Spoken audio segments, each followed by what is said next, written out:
Welcome to Fenway Park, where Yawkey Way is abuzz. The fans make their way in for Game 3 of the 4-game series between the White Sox and the Red Sox. Welcome inside the broadcast booth, everybody. I'm Don Orsillo along with Jerry Remy. Welcome to Red Sox baseball. Well, the Red Sox have had a very disappointing homestand, 1-7, and so far a disappointing year. And today the Red Sox make a move. Well, the first move they made is A.J. Pierzynski has been reassigned by the Red Sox, which means that anybody can pick him up right now, and somebody probably will. A little bit disappointing for Pierzynski with the Red Sox this season, only hitting .254 with the 4 home runs and 31 RBIs. But they made a move to the future and calling up Christian Vazquez, a guy that's been an excellent defensive catcher throughout his minor league career. We've had a chance to see him in spring training a little bit, Don, and he can really catch. He's got very quick feet and a strong arm, and they've been waiting on his offense to come along. It's come along a little bit this season, but it gives him an opportunity to come up here the rest of this year to learn at the big league level, learn this pitching staff, so that next year he can go in there full-time as their #1 catcher. Well, he is in the starting lineup for the Red Sox, ready to make his major league debut tonight. Also tonight, returning for Boston, Ruby De La Rosa is on the mound for the Red Sox. We'll talk more Ruby De La Rosa when we come back to Fenway Park right after this.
Beautiful summer night in Fenway Park. It's Game 3 of a 4-game series between the White Sox and the Red Sox. Welcome back inside the broadcast booth, everybody. I'm Don Orsillo.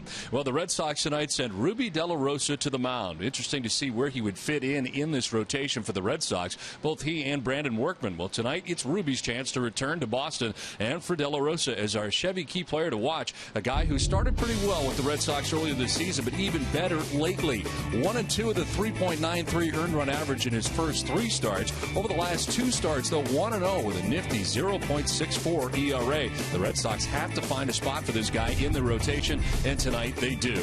Well, the youth movement is on for the Red Sox, and with more, here's Gary Streisky. Yeah, Don, ready or not, here come the Boston Paw Sox. 6 of the 9 starters in tonight's game have spent time in AAA in the past 365 days. That includes tonight's starter, Ruby De La Rosa, and his catcher, Christian Vazquez, which actually works out pretty well because Ruby De La Rosa and Vazquez, they're familiar with each other. De La Rosa here at Fenway, Vazquez not yet, as John Farrell explains on our Geico quote of the day. Well, how they develop remains to be seen, but they're long on talent, but yet short on major league games played. And their abilities have driven the decision to bring guys at this stage. And we know that there's going to be growing pains along the way. But this is where we are right now. Just one look at the lineup. Batters 6 through 1. All guys called up within the last year from AAA, starting at that 6-hole, wrapping all the way back around to Brock Hole. Christian Vazquez batting tonight, looking for his first hit in the majors at 68 down with the Paw Sox this year. Should be fun to watch tonight, Gary, as the Red Sox and White Sox play Game 3, and it comes your way next on NESN.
golf instruction, and much more.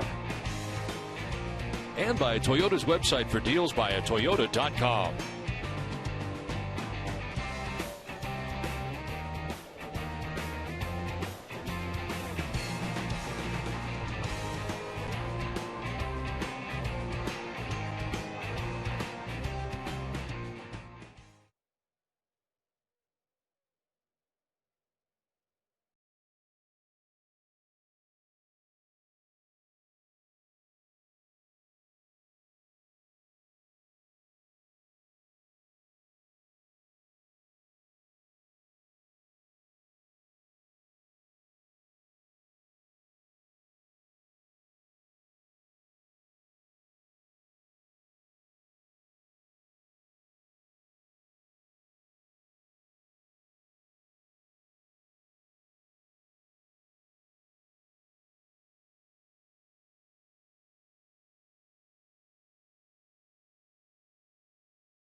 Twilight's last gleaming, whose broad stripes and bright stars through the perilous fight with the ramparts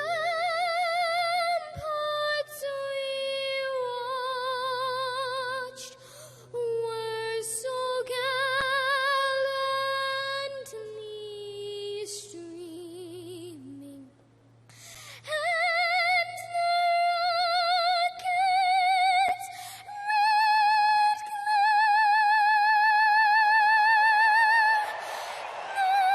bombs bursting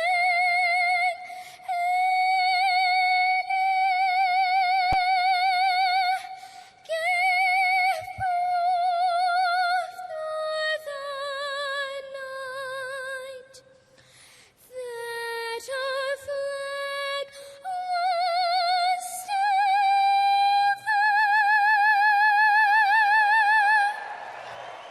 Was said us that star-spangled banner yet wave o'er the land of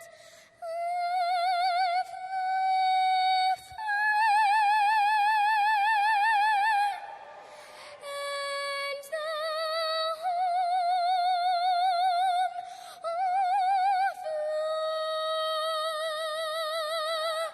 the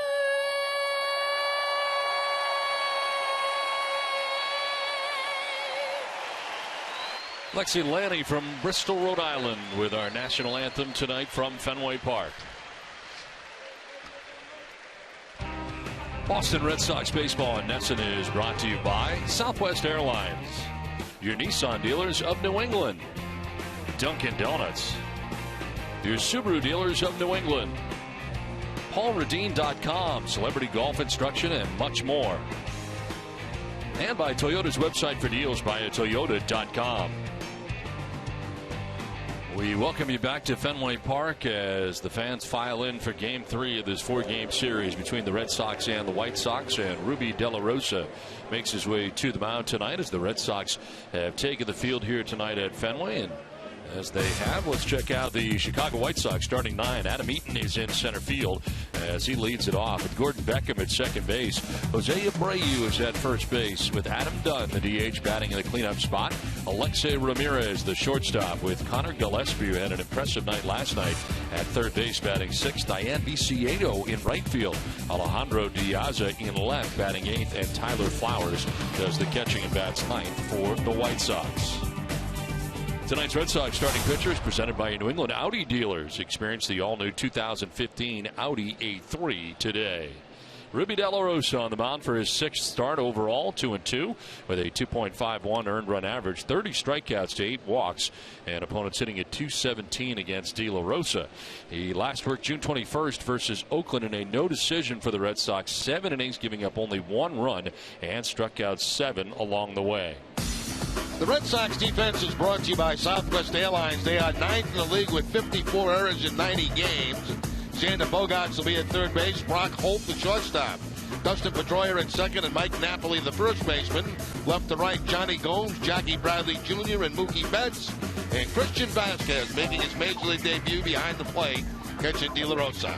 This should be fun tonight to see Christian Vasquez, who we saw a lot of in spring training, make his major league debut. And, of course, a lot of familiarity with Ruby De La Rosa. So this works out great tonight for this battery at Fenway. Well, the umpire crew tonight, Doug Eddings has a plate, calling the balls and strikes with Marvin Hudson at first base, Corey Blazers at second base, and the crew chief is Jim Joyce. This game is available in Spanish. The SAP function is brought to you by the new Captain Morgan White Rum. Buenas noches, amigos.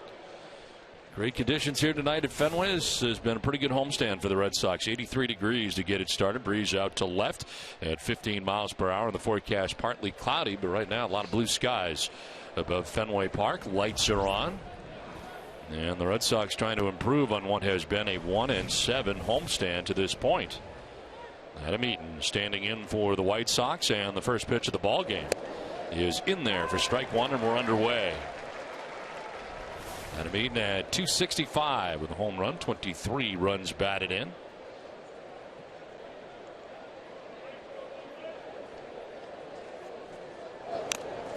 Foul tipped, and it's 0-2.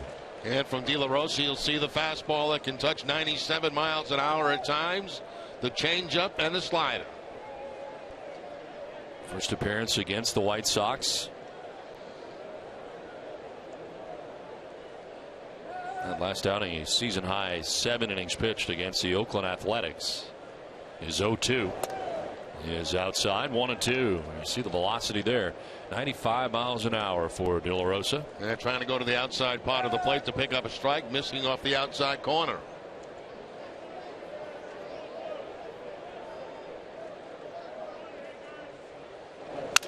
Back at De La Rosa. He's able to make the catch backhanded. Nicely done.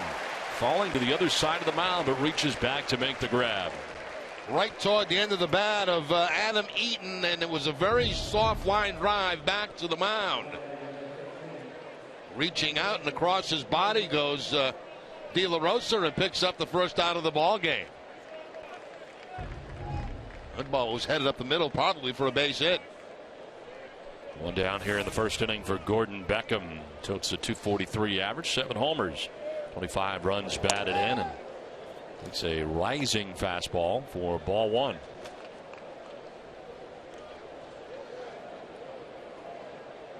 Beckham won for his last 22 at .045 in the last 5 games.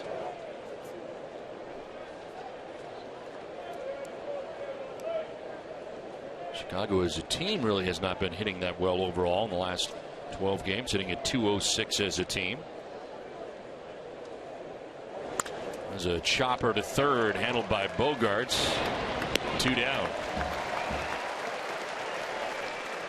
Well, fans, you can test your Red Sox IQ right now with the MLB Preplay mobile app. Download for free and start predicting every at-bat of every Red Sox game all season. Tonight, Preplay predicts Ruby De La Rosa will go 6 2/3 innings, allowing 6 hits and giving up 2 earned runs while striking out 6. 2 down in the first inning for Jose Abreu.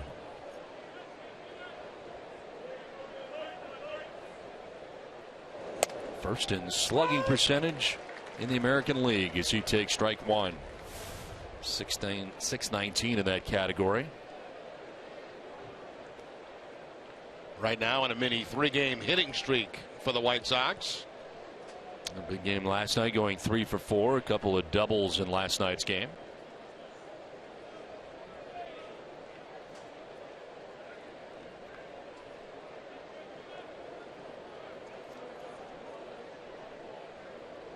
'27 home runs so far for Abreu.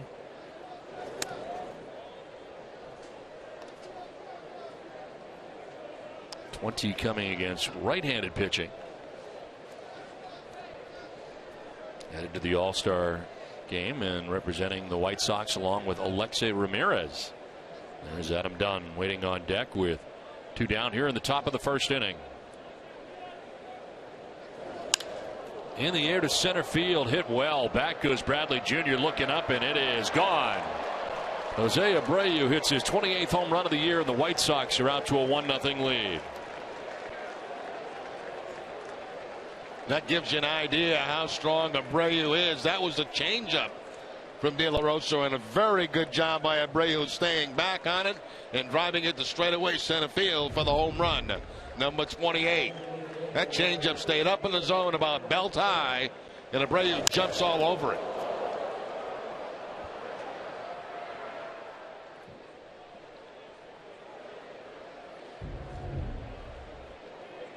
Now Adam Dunn, another guy who can take you deep as he stands in and fouls it off to the left out of play.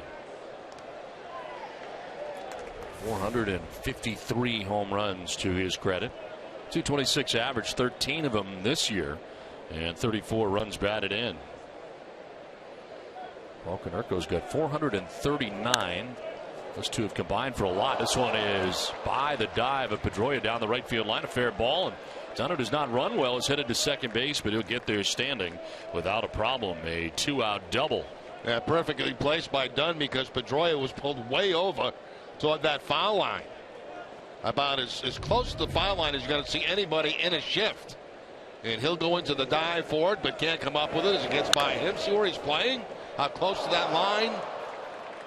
All the way down to the corner, and Adam Dunn in the scoring position at second base. So De La Rosa getting 2 outs in the inning before the home run by Abreu, then a double through the shift.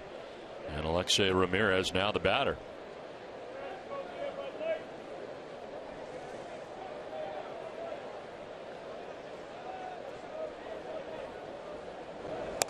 And a swing and a miss. Fooled on the pitch, and it's 0-1. Now, for me, that's the key right there to De La Rosa, that slider. If he can get that over, that gives the hitters 3 pitches they have to worry about. The fastball, changeup, and the slider.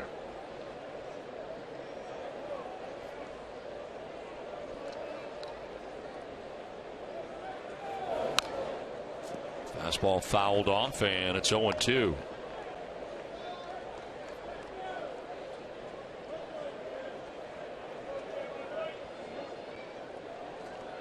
Ramirez going to the All-Star game. First White Sox shortstop since Ozzie Guillen, 1991, to make an All-Star game. Done at second with 2 down here in the first inning. Ramirez thought about it, but takes it outside.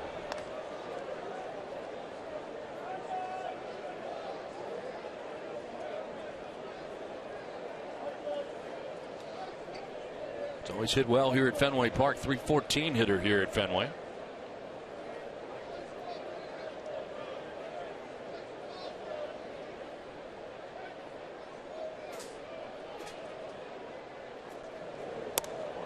Inside for ball 2, 2-2. They talked about Vasquez obviously in the open, and he's got so much to learn behind the plate. I mean, he's got tremendous natural ability, but he's got a whole league of hitters he's got to learn, and his own pitching staff.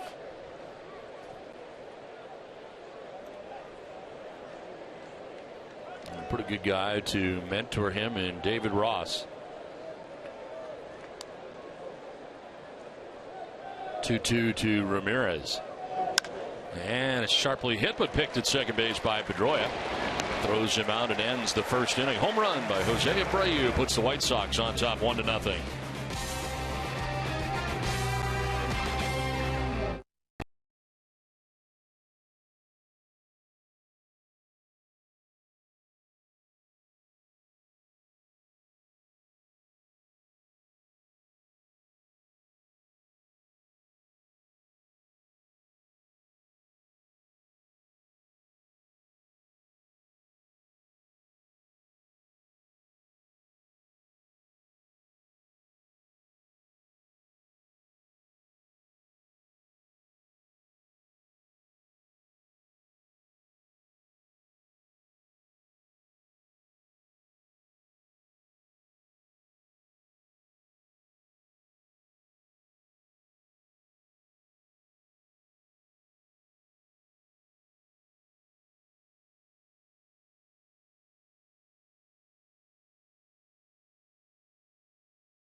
First inning. Let's check out the Red Sox starting 9 tonight.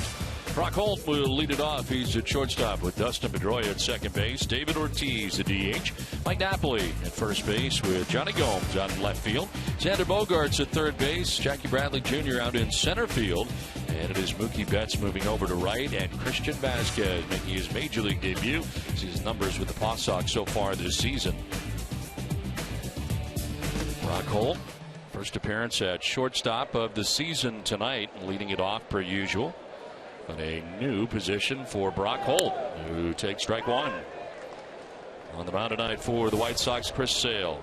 Numbers brought to you by Nissan. 14th start, 8-1 with a 2.16 earned run average, 96 strikeouts so far, and 16 walks. And opponents hitting under 200 against him. Spent a little time on a disabled list as you look at his last start against Seattle, going 9 innings, only giving up the 1 earned run in that ball game, no walks, 12 strikeouts. But that time on the DL was early in the season with a muscle strain in his left arm. Very slender build for Chris Sale. Hard thrower, 95, 96, 97 miles an hour. That sweeping breaking ball that you just saw to Brock Holt. 25-year-old from Lakeland, Florida. 1-2 pitches in there for strike 3. That is nasty.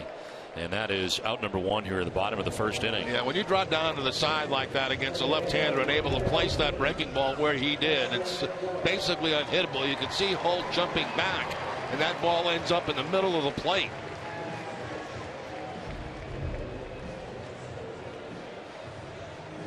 One down here in the bottom of the first inning for Dustin Pedroia. 282 with 4 homers and 33 runs batted in.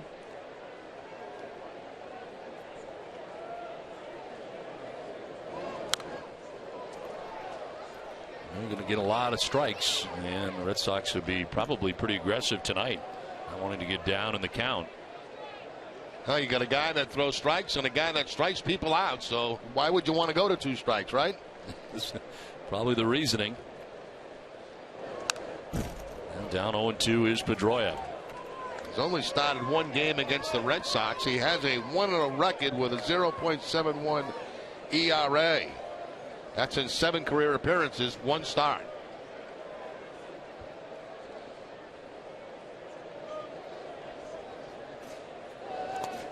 We saw him on April the 17th at U.S. Cellular Field.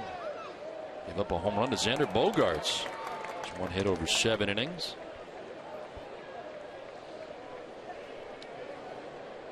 Xander in the lineup tonight at third base. 1-2 pitches up and away at 97.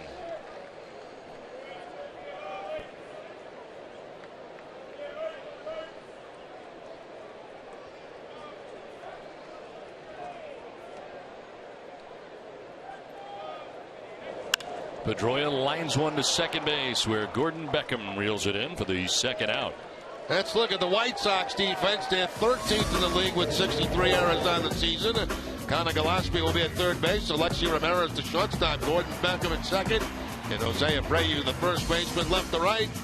Alejandro Diaza, Adam Eaton, and Diane Viciedo, and Tyler Flowers doing the catching for Sale. 2 down here in the bottom of the first inning for David Ortiz. 256 average to start the night for David. 19 homers, 55 runs batted in. Into the shift go the White Sox on the right side of the infield, as Ortiz takes strike 1, and he was backing out.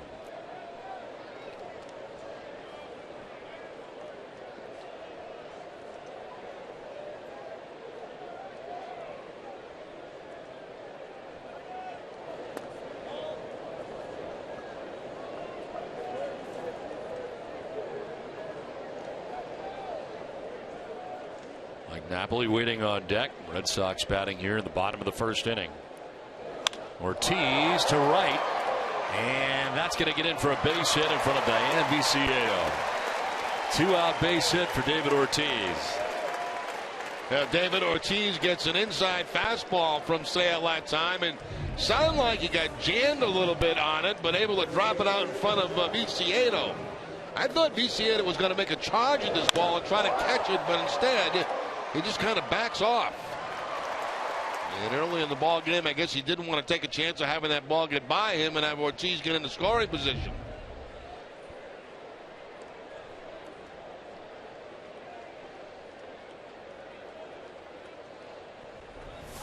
Two down, Ortiz at first base. Mike Napoli, the batter. 273, 10 homers, and 34 runs batted in. Napoli will take strike one.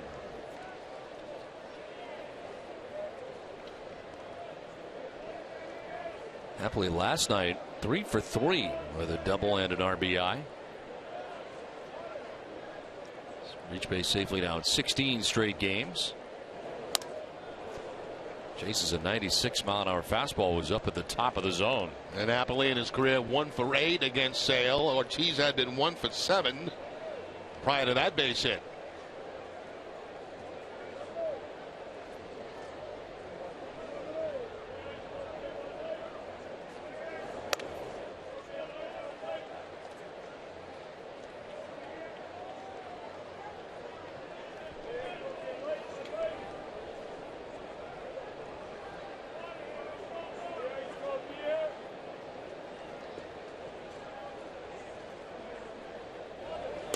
And a swing and a miss. Napoli waves at that and strikes out. It is the second strikeout for Sale. Done with one. White Sox have a 1-0 lead.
Premier of Bermuda taking the hill. The Honorable Michael H. Dunkley throughout the first pitch on behalf of Goslings, the official rum of the Red Sox. The first pitch here at Fenway Park. David Ross doing the honors.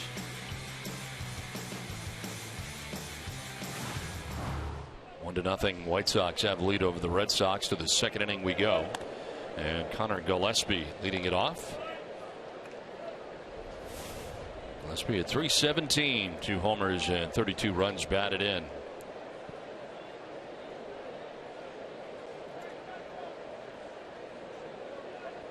Three for 4 in the ball game last night. A double, a home run, and 2 RBIs. Back-to-back changeup to start him off by De La Rosa. First one for a ball, second one for a swing and miss. Gillespie hitting at 355 against right-handed pitching. Another changeup. Lets it pass. 2-1.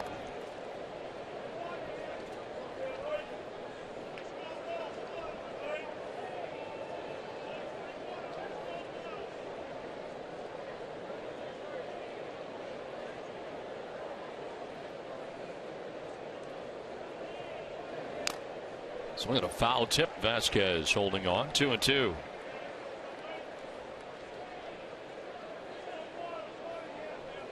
Gillespie had the first game of the series off, but has started now back-to-back nights at third base. Diane Viciedo waiting on deck for Chicago.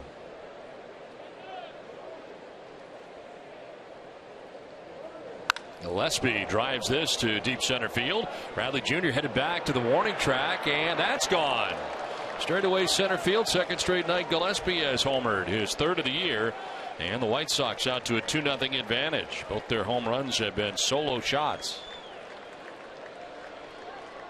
Well, De La Rosa wanted to throw that fastball. He shook off a off-speed pitch put down by Vasquez and wanted to throw the fastball, and Gillespie's all over it. Right down the middle at 95 miles an hour and into center field in the first row of the bleachers.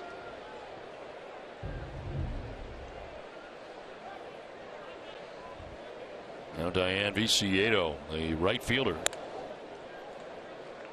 It's one of the differences, Don, you see right now is the fact that he'll shake off Vasquez because they've worked together at the minor league level. When he's working with the veteran catchers, Brzezinski and Ross, very seldom do they shake those guys off.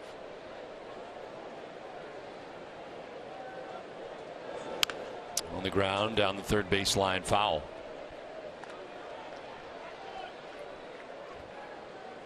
Are you surprised at all by the move today of AJ Brzezinski? I was a little bit surprised. I didn't expect that. I expected moves by the Red Sox. Brzezinski wasn't one that was at the forefront of.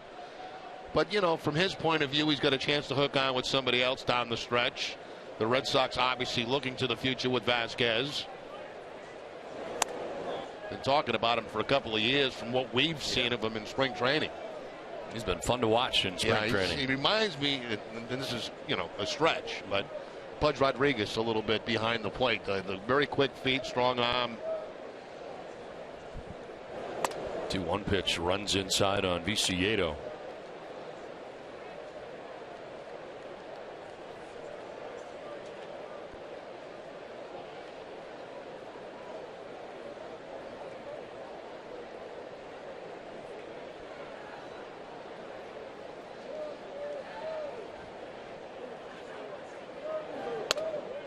Drop in there for strike two. Full count now to Viciedo with Alejandro Diaz waiting on deck here for the White Sox. A run in the first, a run so far here in the second, both home runs.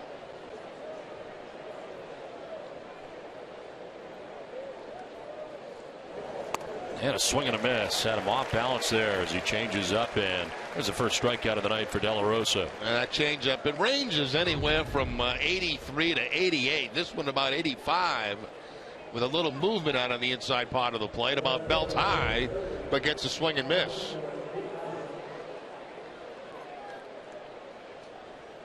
One down here in the second inning for Alejandro Diaz. Fielder checking in at 227. 5 homers and 27 runs batted in.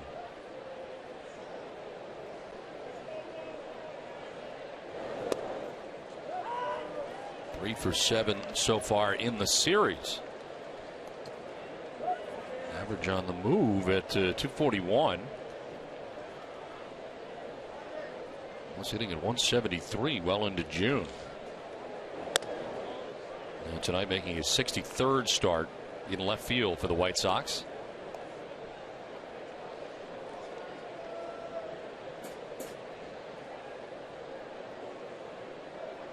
See the work that he's done to get the average to where it is as he sends this one foul off to the left out of play.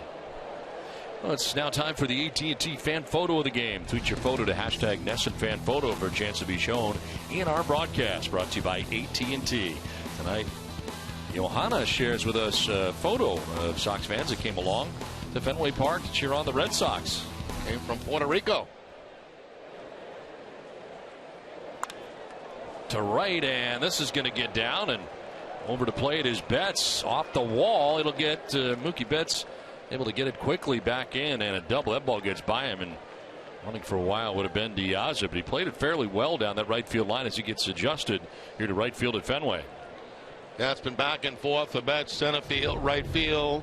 This is a slider this time that's going to get inside a little bit on Diaz, but he's able to get the hands in and make a pretty good solid contact on it. Barehanded play right there by Mookie Betts to get it back in. So Diaz at second base, one down for Tyler Flowers.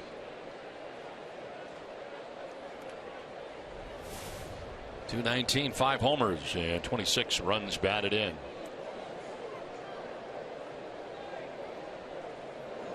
Flowers has had a tough series as he takes strike one. He's 0 for his last 18. And striking out an awful lot. Last 31 games, he is 9 for his last 101. 089.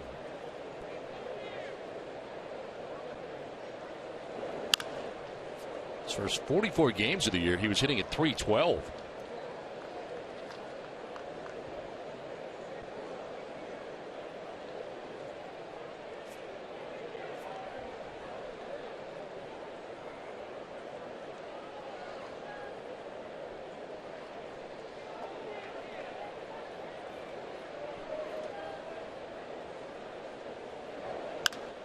To right center field, on the run is Jackie Bradley Jr. and he lays it out in right center to make the grab. He'll fire back in, but Jackie Bradley Jr. with another amazing catch in right center. He was in the air forever.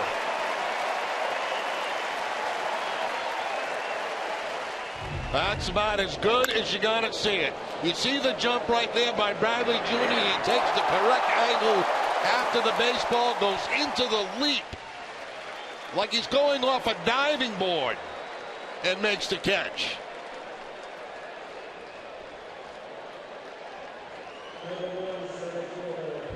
Man, can he play some center field? Unbelievable. That is out number 2 of the inning. A loud out and a great catch by Jackie Bradley Jr. out there. Diaz was able to tag it up, move to third base with 2 down, and here's Adam Eaton. And there for strike one. Eaton lined out to the pitcher Ruby De La Rosa in the first inning.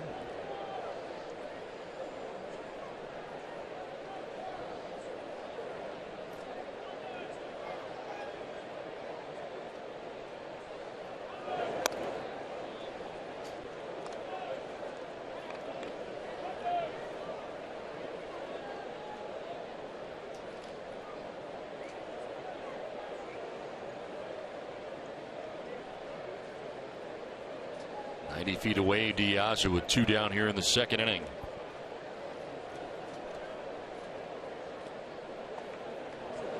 Eaton fouling it back. 95 on the fastball from De La Rosa. Berkshire Bank, America's most exciting bank. Visit berkshirebank.com or one of our locations in New England or New York to discover how big bank resources combined with small bank attention can help you find your exciting moments. Life is exciting. Let Berkshire Bank help. 2 down to Yaza at third base. Adam Eaton with a count of 1 and 2.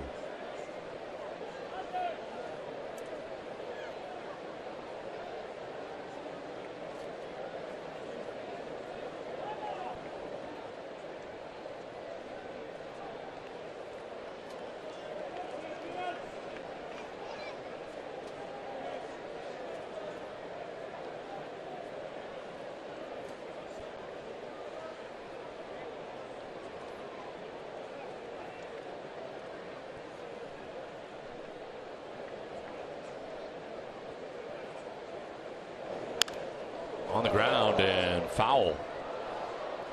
Jumping up over that at third base was Diaz, of course, standing in foul ground. And that's why you stand in foul ground. If the ball hits you, you're not out. If you're on the line in fair territory, you would be out. Pretty good leap right there to get over that hard hit ball.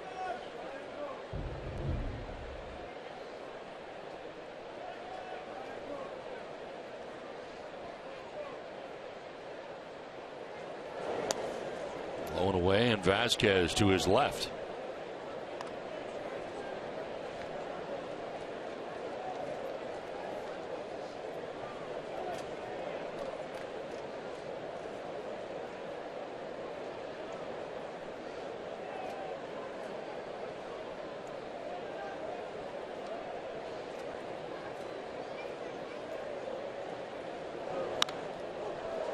Popped up foul.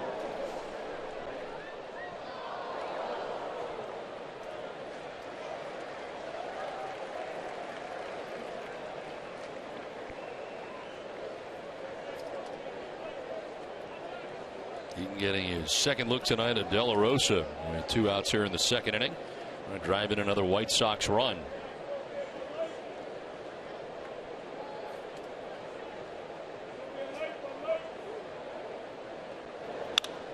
In the air to right field, sending Betts back. He's got room, and he'll put it away to end the inning. Home run for Connor Gillespie as the White Sox on top 2-0, but a spectacular catch by Jackie Bradley Jr.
Sox as we head to the bottom of the second inning. Johnny Gomes, Xander Bogaerts, and Jackie Bradley Jr. to bat here in the second inning.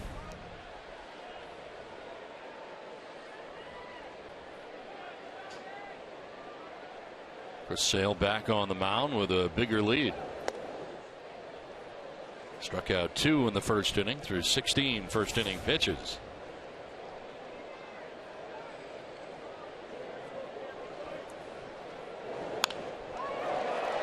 To left down the line and on a hop to the wall. Diaz plays it quickly and holds Johnny Gomes to a long single. Johnny Gomes had gone into that bat 1 for 9 against Sale, and that one hit was a home run. This ball hooked right down the left field line, and Gomes hit it so hard he had to hold up at first base. Well, pretty well played out there by Diaz, barehanded off the wall. So the Red Sox pick up their second hit of the ball game. Ortiz and Gomes. Lead runner on here for the Red Sox in the second. Xander Bogaerts, 239, 6 homers, 21 runs driven in. Had a 1 for 4 night last night, and so far 1 for 7 in the series. 3 for 27 on the homestand.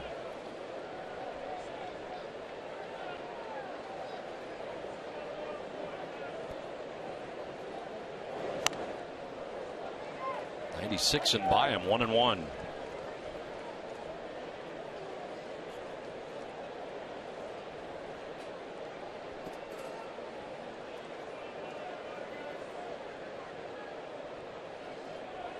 Sale, a first round pick, 13th overall in 2010.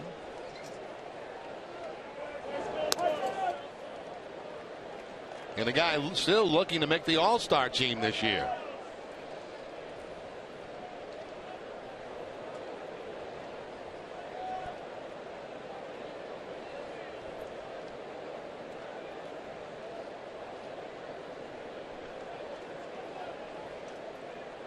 2-1.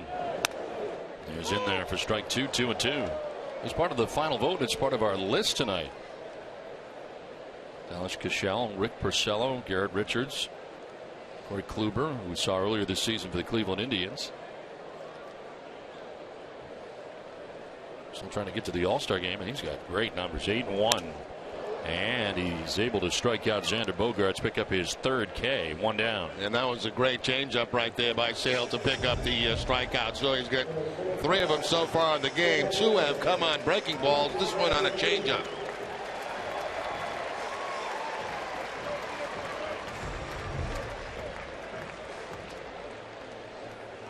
One on, 1 out, and Jackie Bradley Jr. coming up.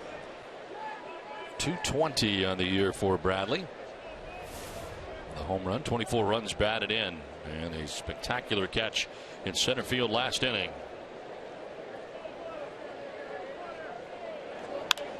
Sends one out to center this time. Adam Eaton has room and makes the catch for the second out of the inning. Well, these aerial views of Boston and Fenway Park are brought to you by Hood, the official dairy of the Boston Red Sox. To follow the Hood Blimp and enter to win prizes this summer, visit the Hood Facebook page or follow at Hood Blimp on Twitter.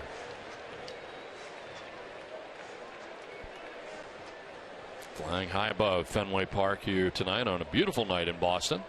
Very comfortable conditions to get the ball game started tonight. And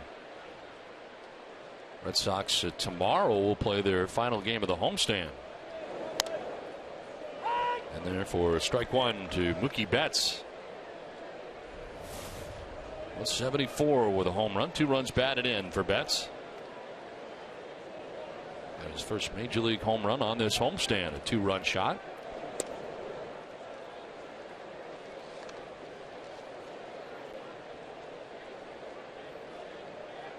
He's made his 3rd start in right field tonight. He's made 4 starts in center field since being called up on the 28th of June.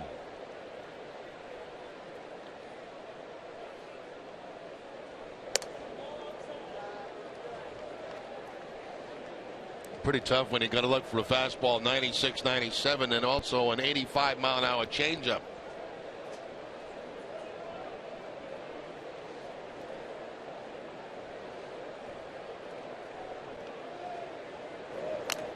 Foul tipped on the fastball, 97, 2-2. And elevates it a little bit up about the letter high that time to Mookie Betts.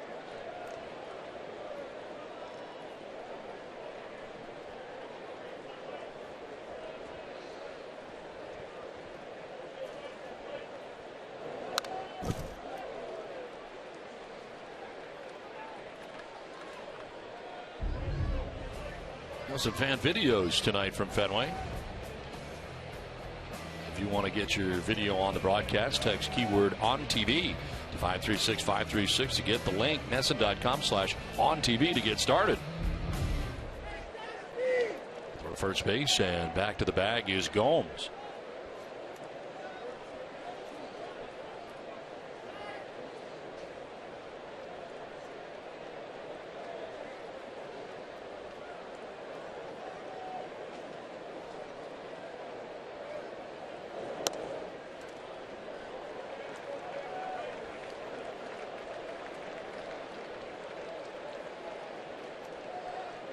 Sale giving up a leadoff single to Johnny Gomes. Sends in a strikeout of Bogaerts. A fly out to center field for Jackie Bradley Jr.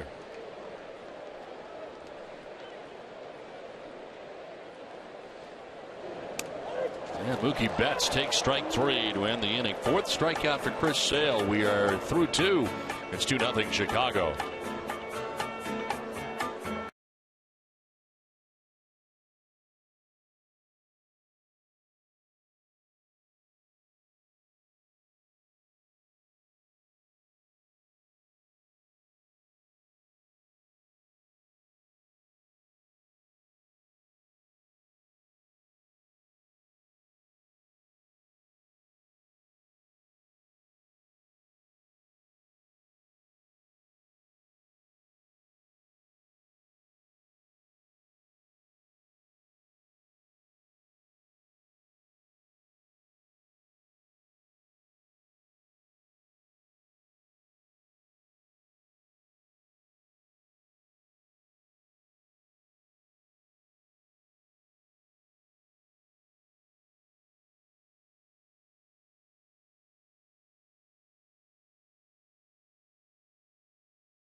from Roush Fenway Racing, and a look at some of his work as he gets ready for Loudon this coming weekend in New Hampshire. And it's great to have him with us up here at Fenway Park as we head to the third inning. It's 2-0. White Sox have the lead. Great to meet you, Trevor. Thanks for coming up. Hey, thanks for having me today. This is awesome. How you doing? Great. Thank you. We got Loudon coming up this weekend. Is this a course you like coming into this race on Saturday? We do. I think I just heard a little bit ago that Loudon is my third best track on my average. I know you guys are a lot about averages around here, so don't ask me anything about anybody else's averages, but we know that Loudon is good to us, and it's nice to be here in Boston on a Wednesday night. We're really enjoying this. Now, on average, when you get ready for a race, when do you arrive during the week? I mean, you're here tonight, so I mean, how early do you generally get here? Yeah, normally we get in on Wednesday evening, and we're there till Sunday night if I'm racing in the Sprint Cup Series that weekend. Mondays are kind of our meeting days to break down the race, and Tuesday is our kind of media day, and Wednesday's a little bit of an off day, and then we fly out. So I'm sure it's a lot like your schedule, almost 7 days a week and busy all the time. Like we were talking about, it's February to November, so a similar season. Kind of similar. You get started, what'd you say, around Valentine's Day when it kicks off? That's right. Daytona every year. The Daytona 500 is the first race of the season for us. So unlike baseball where you have the World Series at the end, our biggest race is at the beginning of the year, and then you race all year long to see who can win the championship. Had a chance a few years ago to go up to Loudon, and the fans start lining up about Thursday in their Winnebagos, and it's amazing. That's right. The following that these guys have is incredible. You've never been there with a bonfire going on or anything in the infield, right? Oh, man, we got to get you there. Yeah. I don't know. I was lucky enough to get in the car with Carl Edwards. Hey, I heard about that. Yeah. He didn't scare you too bad, did he? No, it wasn't bad. Only about this far from the wall. That's all right. I'm sure you had it under control. I know you spent a lot of time here over the years, so yeah. it's kind of like us behind the wheel. You get comfortable with your element, but as soon as you get in another one, I would not want to step up in front of one of these pitches coming in like you wouldn't want to get in a race car. And here he is in the race car. Jerry, do you remember what year this was? You know, it seems like it's going to be 5 or 6 years ago. Is that Jimmy Remy or Jerry Remy? That's Jimmy. Okay. That's when I had my hair dyed up and my mustache dyed. And that's my alter ego, Jimmy. That was pretty good. One down here in the inning. Now, you won the Daytona 500. What was that like? 2011. That was huge for us. It was the day after my 20th birthday, so it was only my second ever Sprint Cup race, and that would kind of be like winning the World Series your first year and going into it, that being your second ever game. So, it was a really special deal for us. I was driving for the Wood Brothers in the 21 car, which has a lot of history, a lot like the Red Sox here, and to win for them, it was just the biggest thing I could have ever asked for, and a huge surprise for us. Going into that race, we had expected, a top 15 would be great, and to go to victory lane was just such a blessing for me. And to go in there with that team, it was the biggest thing I could have ever asked for. This is on the ground to shortstop, and Holt throws across for out number 2. Now, we have a 21-year-old Xander Bogaerts last year win a World Series. And I guess, where it's a team thing, it's a little bit different. But you had to think this is going to happen all the time to me now that I've done this. I mean, here we go. We can do it any time, right? Yeah, you would think so. But NASCAR, it's so tough when you have 43 different teams on the track every single weekend that are capable of winning. And like you mentioned, it is a huge team deal. So it's not just up to the driver. You have a crew chief. You have the spotter. Our pit crews, you have 6 guys that go over the wall and are changing tires and putting close to 20 gallons of fuel in the car in 12 seconds. So those guys, we depend on them a ton. And at Roush Fenway Racing, which is partly owned by Fenway Sports Group, which is obviously the Red Sox, we have so much training that goes into it, and you have about 100 guys that will touch each car before it gets to the racetrack. Roush Fenway Racing having almost 400 employees. So there's a huge team part behind it, even though the driver gets a lot of that limelight. We couldn't do it without those guys. How many cars do you travel with? How many? What's that? How many cars? How many cars? Just 2. So I've got to 2. take it easy. You don't want to get out of the backup car as close as you can make it to the primary car. That you get it that close, but it's not as good as the first one that you pull out of the trailer. So you want to take it easy on those. Understand you're going to be in Concord tomorrow signing some autographs from what we understand? I think so, yeah. We're doing some stuff with Kellogg's and then with Advocare, which is my primary sponsor on the car. We announced earlier this season we're going full-time Sprint Cup racing next year in the number 6 car, which Mark Martin made famous at Roush Fenway Racing. So to be able to represent a company like that and go out and meet some of their distributors, it's going to be a great deal on Friday night. And then, like I said, with Kellogg's tomorrow. 2 down here in the inning with a count of 2-2. One thing One thing NASCAR drivers have to know are their sponsors. That's right? exactly Very right. important. I mean, you can rattle off sponsors like.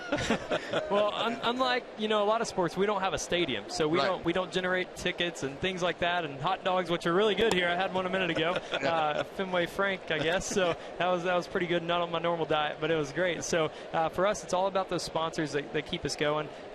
Ford, who's a big part of this place here, is the manufacturer I drive for, and they're a big part of my race team. And then, like I said, Advocare, they take on all the funding of that. So to have them behind me and to believe in their product and what they do, it's great to have them. Ground ball to second base. Trevor Bain, thanks for coming up. Good luck this Thank weekend. you guys for having me. Thanks for not making me announce anything here. I would have looked lost, so thanks. Good luck. Thank you. 2-0 White Sox.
First major league at bat for Christian Vazquez coming up, and it's against Chris Sale as the Red Sox trail here 2-0 into the bottom of the third inning.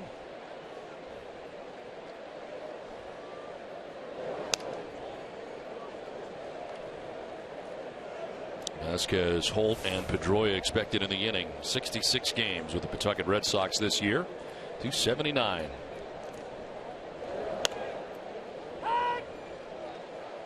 Well, so far he's seen the fastball and the changeup from Sale.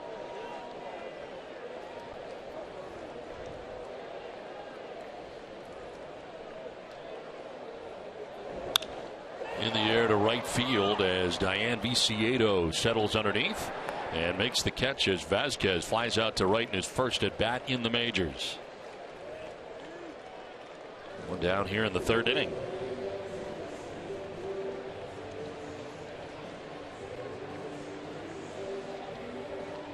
Gulf Electricity, they're powering Fenway Park, and they can power your home too. Visit gulfelectricity.com today.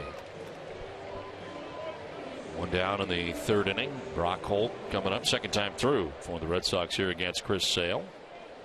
Holt struck out looking in the first inning. In there for strike one.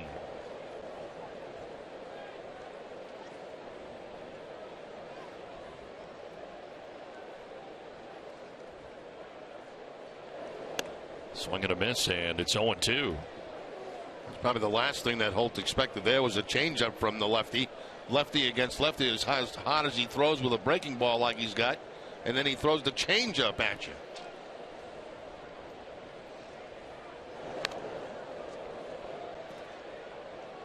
Well, time now for tonight's Coors Hard Facts, brought to you by Frostbrewed Coors Light. Brock Holt tonight started shortstop. Holt becomes the second Red Sox ever to start at first base, third base, shortstop, left field, center field, and right field in the same season. He joins Jack Rothrock, who first accomplished his feat in 1928. Broken bat grounded to second base. Beckham 2 down. Send it down to Gary. What's going on, guys? The new Scion TC with tonight's poll question. Who is the most feared left-handed starter in the majors? Starts off with Sox 1, Scott Kazmir with Oakland. Sox 2, Clayton Kershaw with the Dodgers. Sox 3, David Price down there in Tampa. Or Sox 4, the guy we're seeing tonight, Chris Sale. Text your answer to 536-536. Message and those data rates, those may apply. Text help if you need it. Visit NESN.com/terms for all that fun legal stuff, guys. All right, thanks very much, Gary. Well, it has been a nice story for Scott Kazmir, who has turned around his career again and back to being the Scott Kazmir that we saw the Tampa Bay Rays. They're effective with the Oakland A's, as we saw.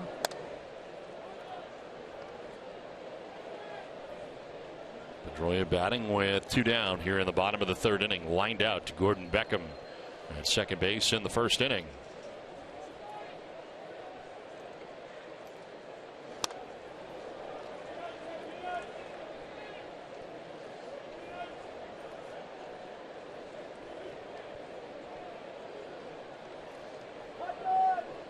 Sales allowed 2 hits, both singles. David Ortiz in the 1st inning. Johnny Gomes in the 2nd. 1 to right, 1 to left. Pedroia to center field, sending Adam Eaton back onto the warning track to make the catch out near the triangle for out number 3 of the 3rd inning. It's on to the 4th we go. It's 2-0 Chicago.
People who care about your community, Eastern Bank is committed to putting you first. Learn all the ways Eastern puts you first at easternbank.com. Well, through 3 at Fenway Park, White Sox have a 2-0 advantage to solo home runs. 1 for Jose Abreu and 1 for Connor Gillespie. Alexei Ramirez leads it off here for Chicago in the 4th inning. There is strike 1. Ramirez grounding out to second base in the 1st inning.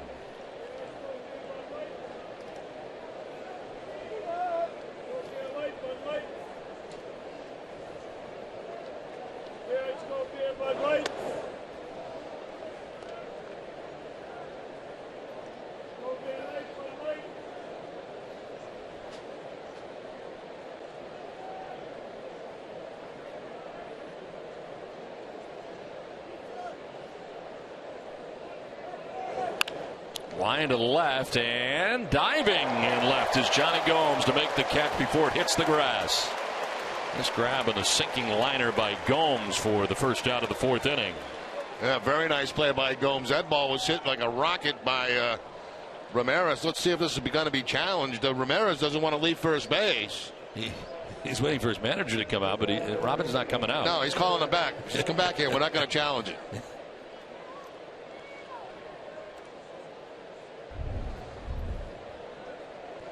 Their dugout actually had a pretty good look at it as we get a second look. And yes, Gomes did catch that ball in the air.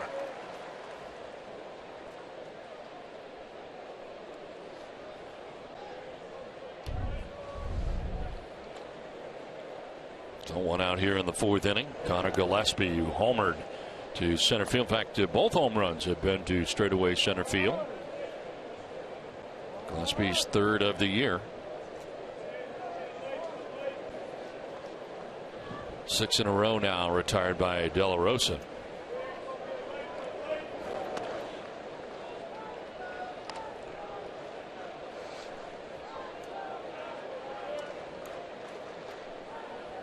Four for 5 in the series. Again, didn't play in the first game of this 4-game series, but the last 2 nights certainly made his presence felt.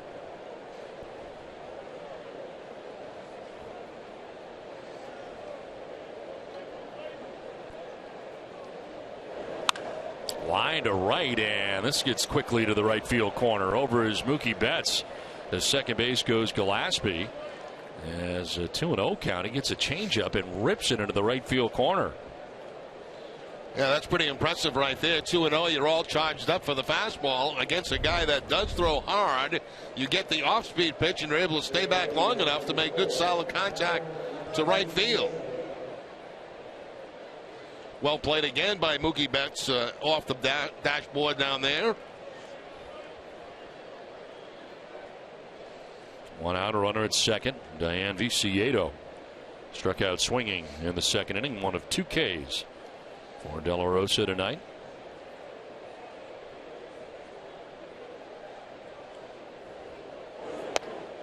There's strike 1 right at the bottom of the zone.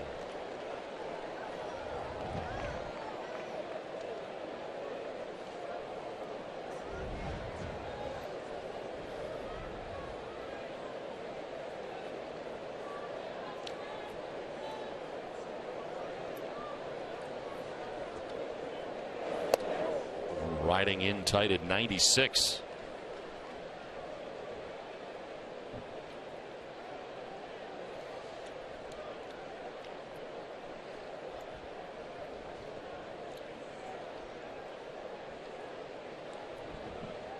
Rosa, 25 years old, turned 26 in August. Chop to first and through the wickets of Mike Napoli into right field. Gillespie is sent. Throw from Betts up the line. Run is in. Vasquez to second base, and that's in time. Vasquez firing to second to get Viciedo. Run scores, and the White Sox take a 3-0 lead. Right through the wickets at first base from Mike Napoli. That's something you don't see very often. The Red Sox defense recently has not played very well at all. And Napoli right here, right through the 5-hole. Never got down on the ball. Expected it to bounce up. It did not. And you got a little idea of Vasquez's arm here as he comes up to catch this ball and makes that release to second base. And they get Viciedo at second. But a costly error as another run comes in. So 3-0 Chicago on top. 2 down now. Base is empty, and Alejandro Diaz.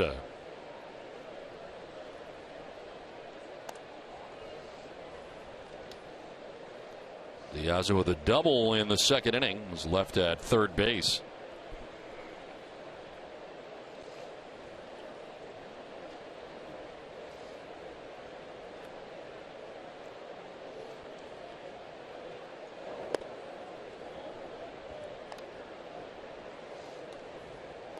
Ruby De La Rosa, another guy who went through Tommy John surgery, performed in August of 2011, made his major league debut for the Dodgers, jumping up from Double-A in the majors.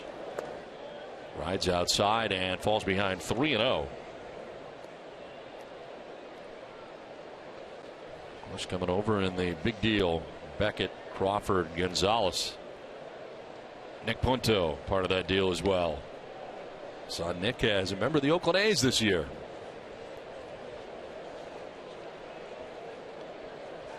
'70th pitch is in there for strike one.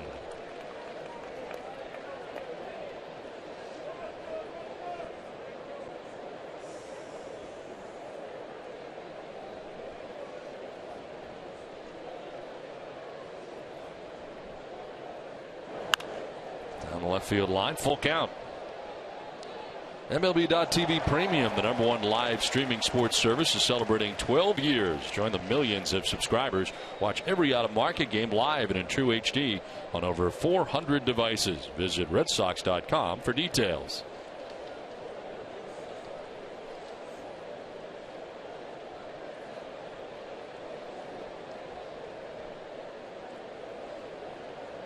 Three-two pitch. And a fly ball to left field. Johnny Gomes headed over. He can't see it, and it's behind him, and a fair ball. Off the wall as heading for third base is Diaza. He will get there standing. Twilight here at Fenway Park. Johnny Gomes was camped out there. Ended up being about 10 to 15 feet behind him and towards the wall and left. Well, we could see the ball, but you could see Johnny Gomes has no idea where it is, and it falls well behind him in the corner at the 310. Rattles around the garage door for a little while, and by the time it's all done, Diaz is standing at third base. He's got himself a triple. 2 extra base hits in this game, a double in the second, now a triple here in the fourth.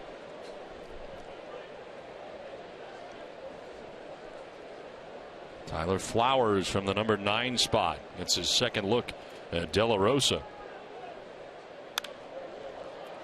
Flied out to center field, and Jackie Bradley Jr. made a great catch in the second inning.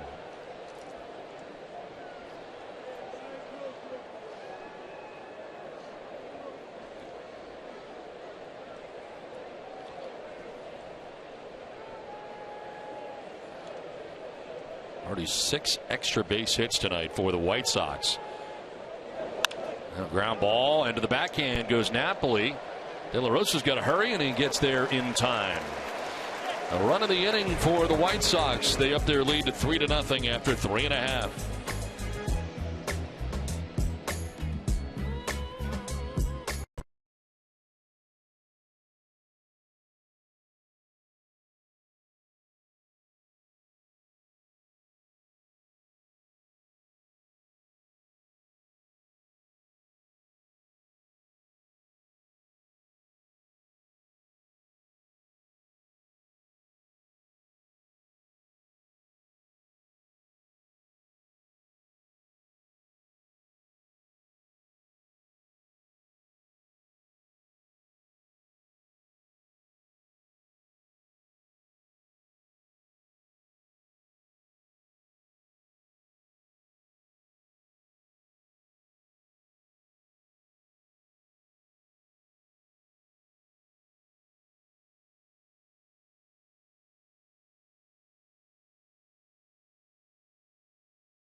community strong. That's why they've been named the #1 SBA lender in Massachusetts 5 years in a row. Eastern Bank, here, your first.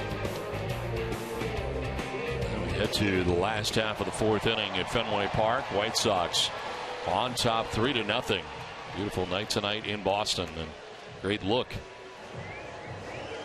David Ortiz, Mike Napoli, and Johnny Gomes coming up. Ortiz with a single to right field in the 1st inning. One of 2 Boston hits off Chris Sale tonight.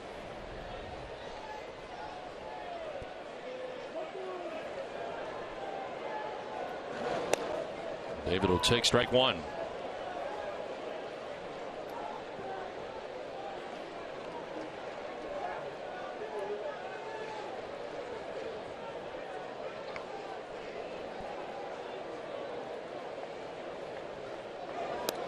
Wild swing and a miss, and it's 0-2. Ortiz asking the home plate umpire after that swing and miss if the ball ended up being a strike. Was it in the strike zone? And the umpire nodded yes, it was. Doug Eddings.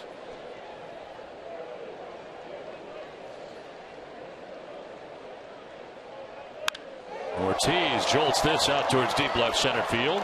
Eaton going back on the track to make the catch in front of the wall. So 1 out here in the 4th inning, and now 7 in a row retired by Chris Sale. The Wally wave, is that new? The disco ball up there in the left area. I don't remember seeing that before. Oh yeah, I know, up on the left hand side. Yeah. It's been there? No, I don't Okay. know. I had no idea. I think it's the first time.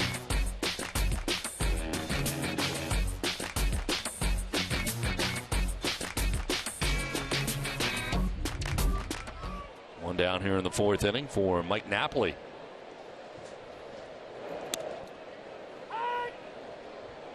Napoli committing an error in the 4th inning that led to the 3rd White Sox run, scoring Connor Gillespie from second base.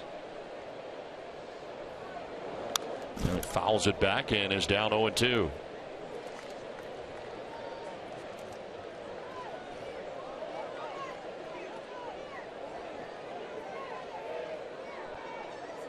Johnny Gomes waiting on deck.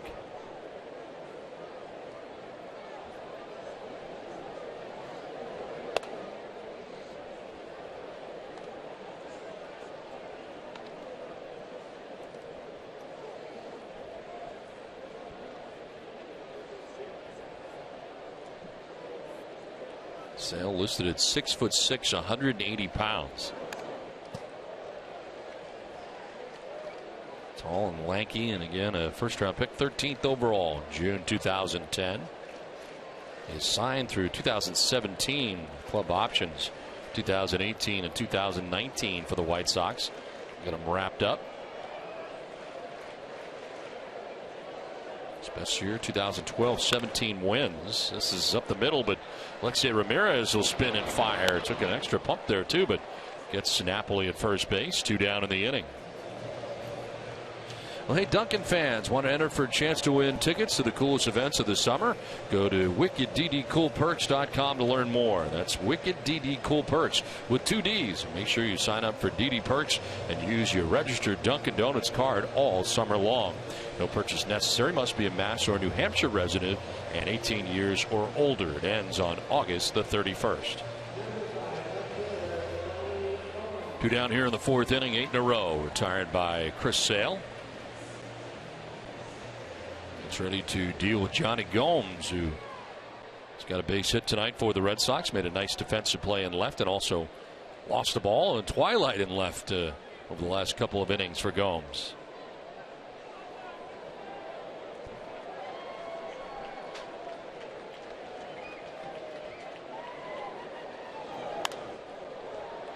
Fouls it off to the right out of play.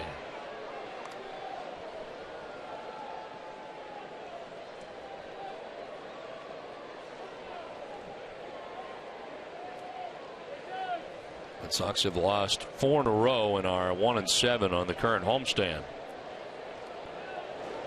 Inside, and Gomes gets hit, back foot. And to first he goes as Gomes will reach for the second time tonight. First batter that Sale has hit in the game. That's that big sweeping slider that he throws that looks like got the right leg of Johnny Gomes.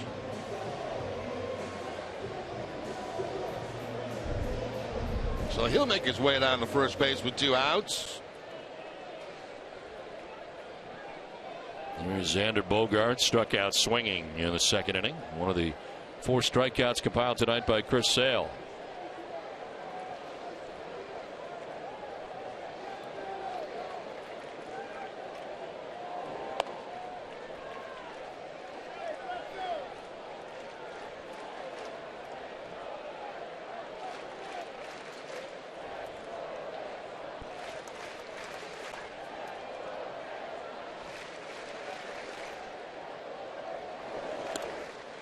Two and 0. It's amazing when you watch Sale throw. He kind of throws across his body a little bit, throws hard, and yet only one time in his career has been on the disabled list, and that was earlier this season.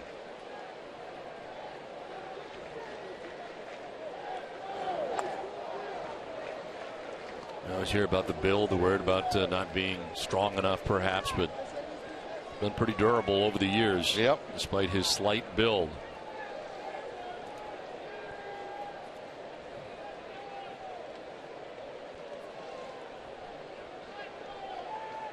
Soft toss to first, and Gomes back to the bag.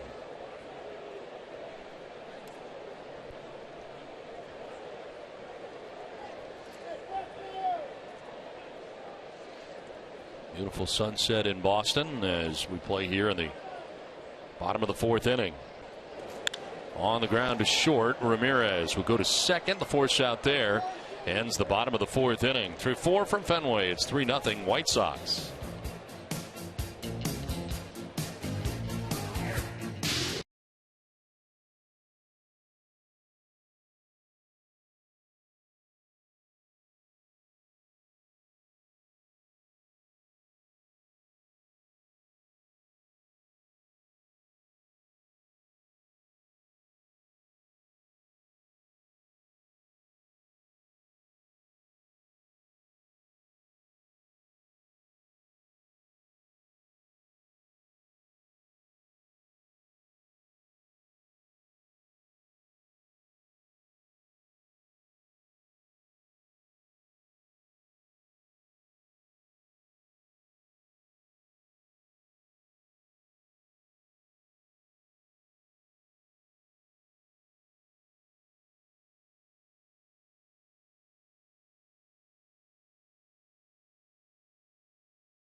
My view today, Jerry, is of the Red Sox batting cage and behind the dugout here at Fenway Park, where they have the chance to hit in the cage during the game. David Ortiz can go down, take some swings during the game down there, and chance very close to the clubhouse. And in between the clubhouse, actually, and the Red Sox dugout. I'd like to see your video. Texting on TV to 536-536 to get to NESN.com/on TV. And that's an option we didn't have when I was playing here at Fenway Park. A batting cage right near the dugout. That's one of the new additions here at Fenway to try to help for the comfort of the players. Have that available to them. We used to be out in center field, under the center field bleachers. It was the Dust Bowl.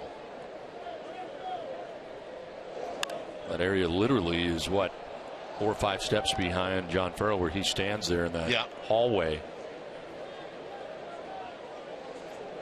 Right down there to the left, and behind Shane Victorino, on the way to the clubhouse.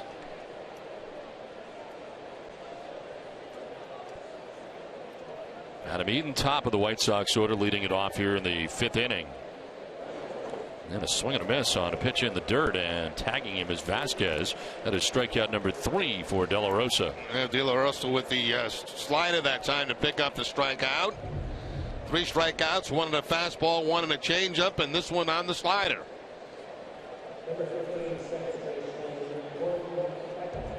Way off balance was Adam Eaton on that swing. The pitching line brought to you by Ace Ticket. 4 1/3, 6 hits, 3 runs. No walks, 3 Ks. He's allowed 2 home runs. There is strike 1 to Gordon Beckham. Beckham questioning the call.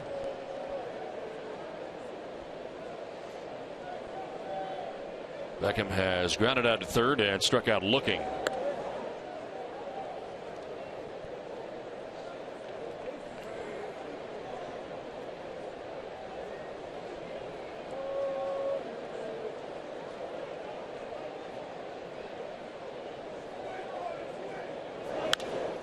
To right field, Betts will move over and now have to make a late adjustment, but he gets there in plenty of time. 2 down.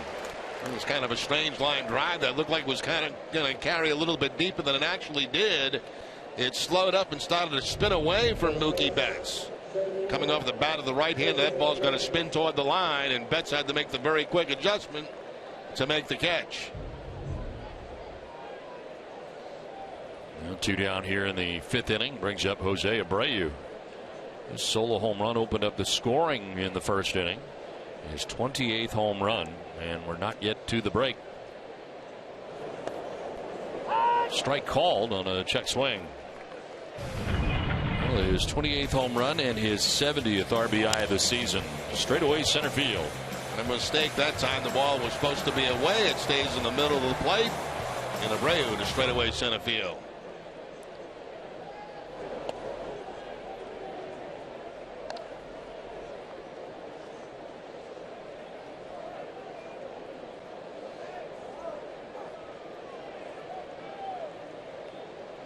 Center fielder Jackie Bradley Jr. over towards right center for Abreu. Swings at the 1-1. One hopper picked it short by Brock Holt. And he fires to first for out number 3. We're halfway through, and the White Sox have a 3-0 lead.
Bradley Jr. and he lays it out in right center to make the grab with another amazing catch in right center. He was in the air forever.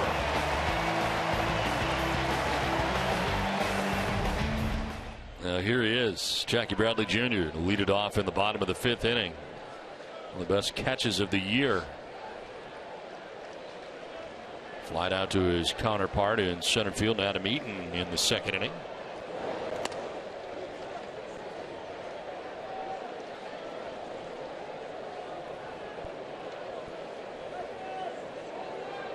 Kind of a tough draw. You get the night off against another lefty, and tonight you're facing an even tougher lefty in Sale. This one in the air to shallow center again. Eaton is there again, 1 down. Yeah, it's a tough series for left-handed hitters against the White Sox. They're throwing 3 lefties in the series, actually, so pick your poison. 1 down here in the 5th, and Mookie Betts coming up.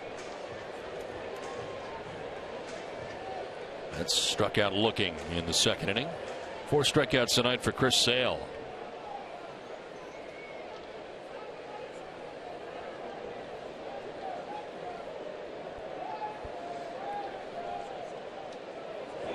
Sale's 60th pitch is a strike.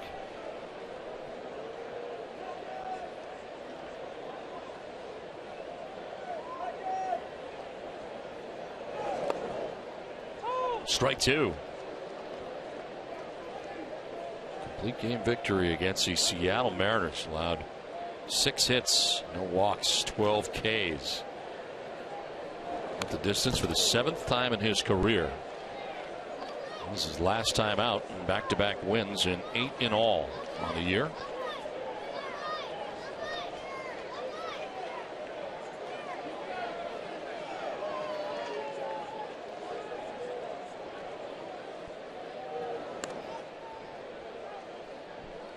It's already had 10 plus, or I should say 14 10 plus strikeout games.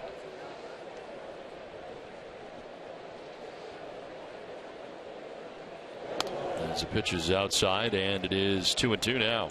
Now the amazing thing about it, the strikeout numbers, but the this low amount of walks that he has on the season. That's incredible to be a strikeout pitcher and not walk anybody like he does. Send it down to Gary. Guys, you were mentioning earlier in the broadcast how Chris Sale spent a little bit of time on that disabled list. That actually came after the last time he made a start against the Red Sox. It was a cold day in Chicago, April 17th. He threw 127 pitches in just 7 innings. He's pretty efficient tonight, 65 total pitches right now. So my question to you, does he get anywhere near 127 pitches tonight? Oh, I don't think so. That's very rare in today's game to get over 120 pitches in a game. And the closest he has come to getting back to that number was 116, which he did on June 12th against the Tigers. The game against Boston gave up 1 hit and 1 run. That's 7-inning effort. Happy youngster here at Fenway.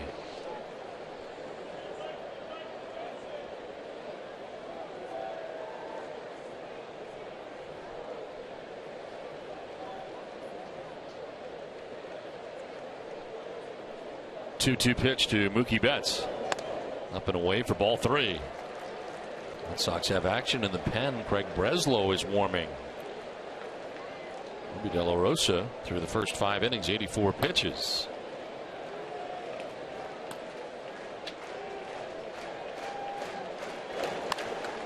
Fly ball foul, headed towards the seats and out of play. Alltown, New England's premier convenience retailer, is committed to supporting the communities they serve. For every home run the Red Sox hit the rest of the season, Alltown will donate $500 to the Cystic Fibrosis Multiple Sclerosis Foundation. Visit cfmsfund.org for more information.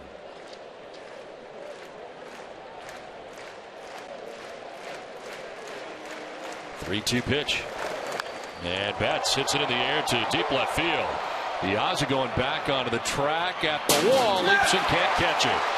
Eaton to play the Karen, but Betts is at second base with a 1-out double. Pretty good at bat there for Mookie Betts. That certainly was. running the count to 3 balls and 2 strikes. And he gets that fastball, and he's able to get it over Diaz's head. Diaz did a pretty good job of trying to time that up against the scoreboard.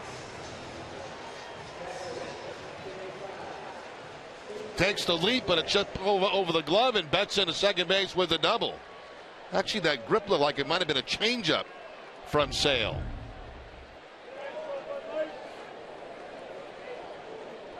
One down, Betts at second base, and Christian Vasquez now the batter. His second major league at bat.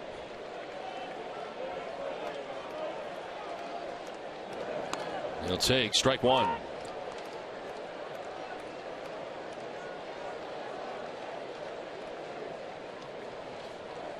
Flight out to the right fielder, Diane Viciedo, back in the 3rd inning.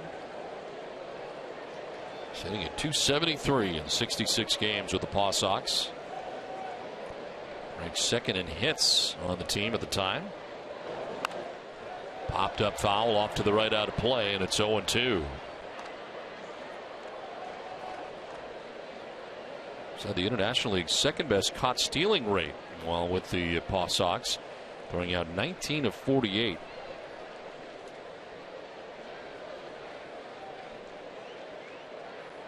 It was a double-A in the Eastern League with Portland. 46.5 as percent, 47 of 101.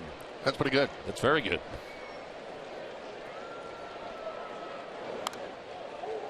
That's what we remember about him during spring training. It was impressive. Yeah, we saw him throw out a couple of guys during the spring training game. You go, whoa, who's this?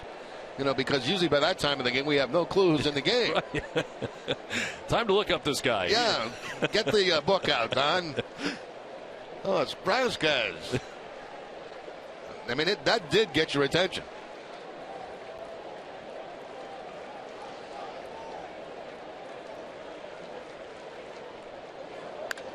Line and caught by Ramirez. Wow. He was ducking back out of the way. A very defensive catch there. 2 down. That ball hit pretty hard on a breaking ball that time and scorched well by Vasquez, but right at Alexi Ramirez. A little dramatic after that catch of the line drive by Alexi.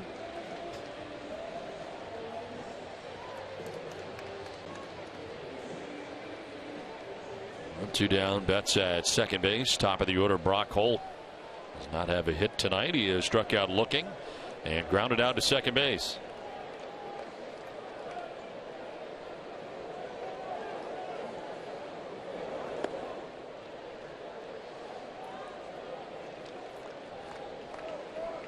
Holt playing at shortstop tonight for the Red Sox, and so far it looked good there.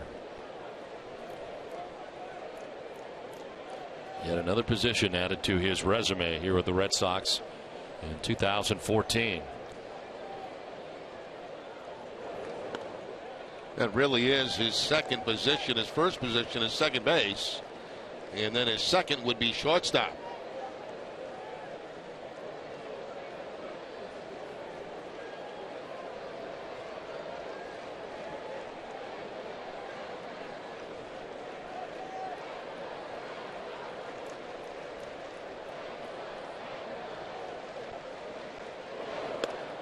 In there for a strike, 2-1.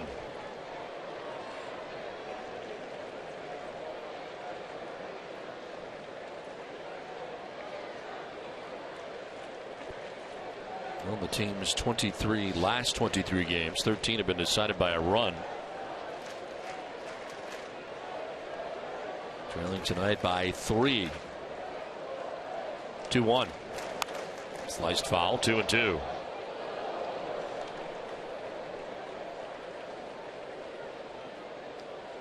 I'm going to go back to 1952. Early stage starting 5 rookies.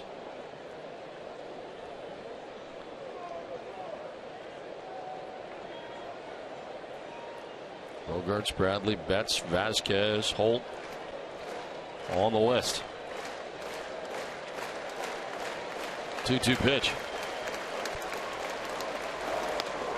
Strike 3 call. That is the 5th strikeout for Chris Sale. Through 5 at Fenway with the White Sox on top 3-0.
across 13 disciplines for buildings, factories, and homes across the Northeast. Wow, bet you didn't know that about FW Web.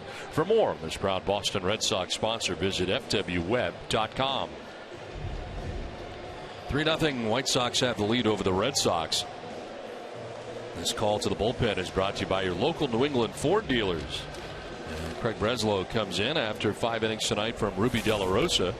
Breslow's 33rd appearance, 2-2, the 5.23 earned run average. Many walks as strikeouts with 21, and opponents hitting at 294 against Craig Breslow. With the final 2 outs of the 9th inning last night against the White Sox, did give up an earned run.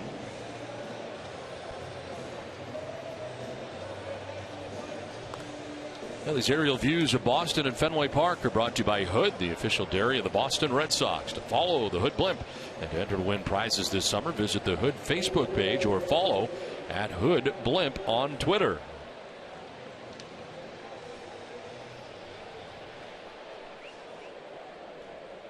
Sixth inning, 3-0. White Sox on top. Adam Dunn to lead it off.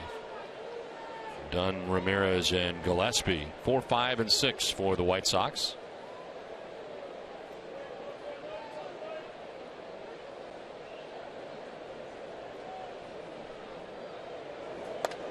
And a pitch in tight for ball 1. Once again, the Red Sox in that overshift on the right side against Dunn.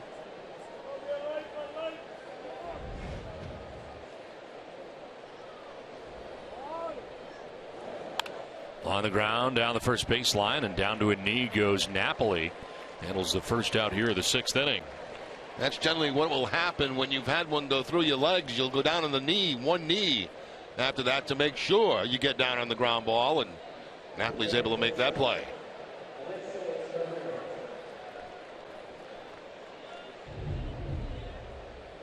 Napoli kind of gets in that squad position like a catcher in his preparation to field ground balls, and that time going down to the one knee to make sure there was no 5-hole available. One down for Alexei Ramirez. Jumping back out of the way of a pitch inside. 0 for 2, grounding out to second, lining out to left.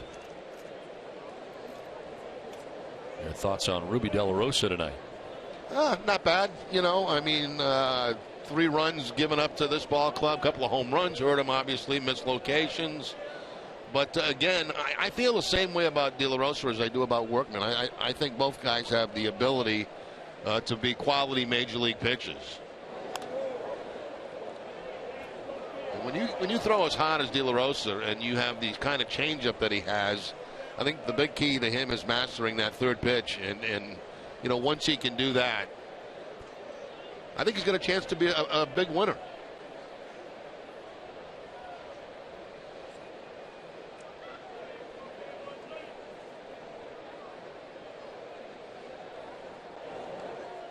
In the dirt, Vasquez able to block it. It's 2-1. Numbers on De La Rosa tonight: 5 innings, 6 hits, 3 runs. Didn't walk anybody and struck out 3. Gave up 2 solo home runs, 1 to Jose Abreu and 1 to Connor Gillespie. There was 84 pitches in 5 innings, and Boston into the pen here in the 6th. Craig Breslow has 1 out. Now Ramirez tags this to center field. Bradley Jr. going back to make the catch in front of the wall. 2 down.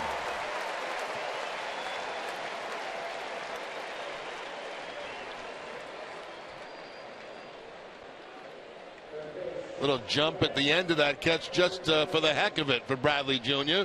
Really didn't need to do that, but I'm sure he wasn't quite sure if he was on top of the wall yet. 35 years ago today, Jim Rice, Fred Lynn, Kyle Yastrzemski all voted in for the All-Star game. Time flies. I mean, really flies.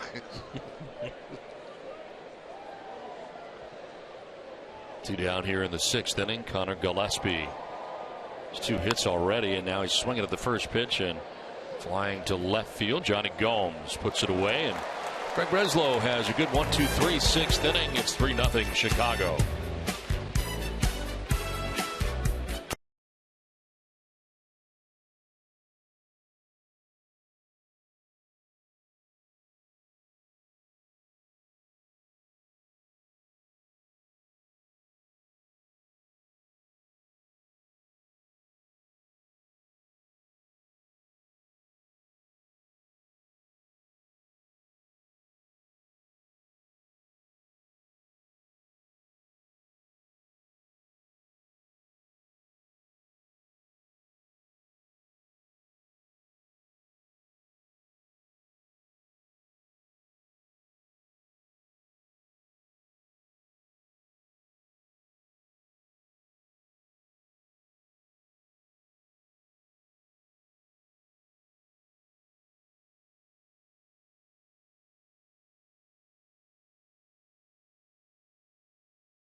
wins or the Sox get a save, CVS Pharmacy will make a donation to Boston Children's Hospital towards a $25,000 donation once again this season.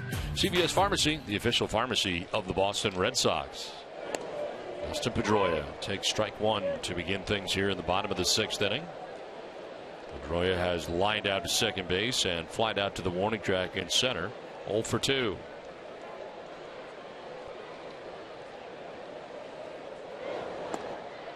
They've gone around the check. He did not, says Marvin Hudson.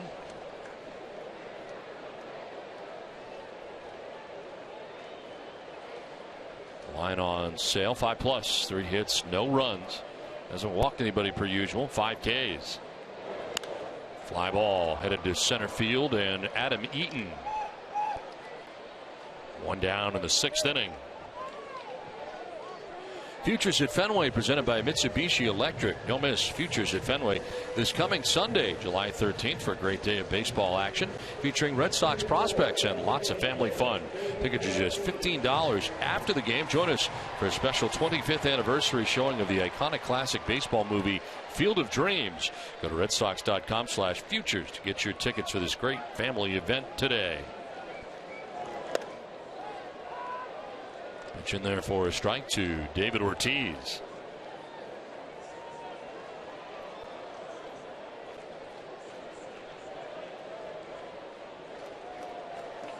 Ortiz with a single back in the first inning. Flied out to the warning track in center field in the fourth and rolls this over foul.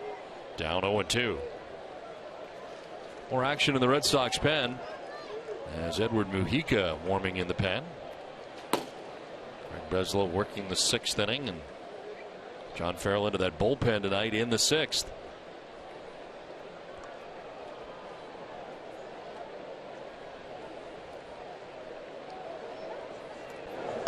Ortiz to right field. Diane Viciedo for the second out of the inning.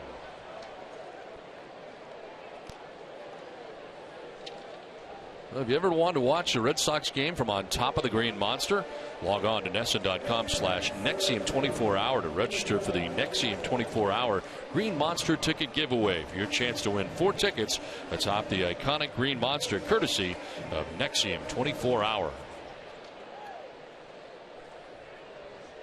2 down in the sixth inning brings up Mike Napoli.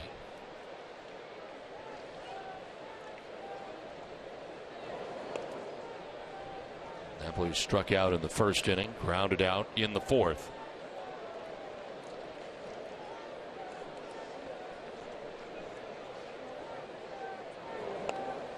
Takes a strike, and it's 1-1.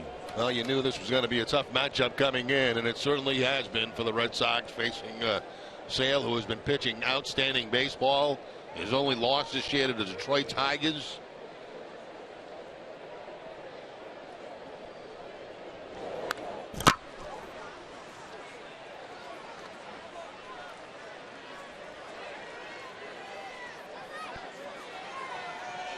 Napoli's Sox culture.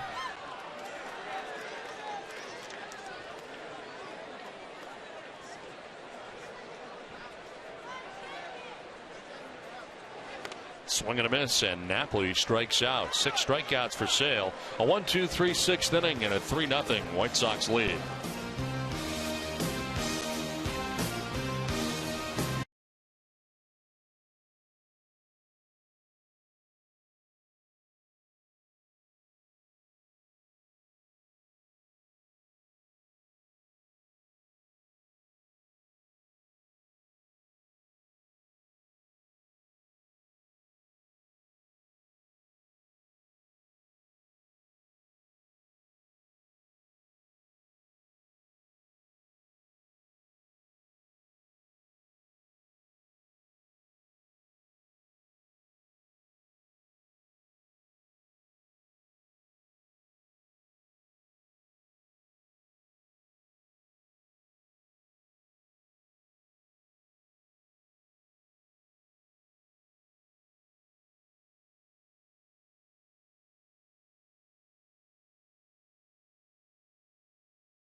Face AS Roma on Wednesday, July 23rd from Buick Football at Fenway.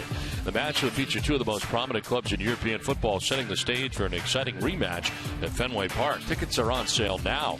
Visit redsox.com/football at Fenway to get your tickets today. Now we head to the top half of the 7th inning. Don Orsillo, Jerry Remy, and Gary Streisky from Fenway Park, where the Chicago White Sox have a 3-0 advantage. Pitcher on the mound for the Red Sox, Edward Mujica, makes his 34th appearance of the year, 2-4 with a 5.51 earned run average, 26 strikeouts to 8 walks. Opponents hitting at .305 against Mujica. Red Sox pitching has retired the last 7 White Sox in a row between De La Rosa and Breslow. Breslow with a good 1-2-3 6th inning. And Viciedo leading it off here for the White Sox. Struck out swinging and reached on an error committed by Mike Napoli at first base. Alejandro Diaz waiting on deck.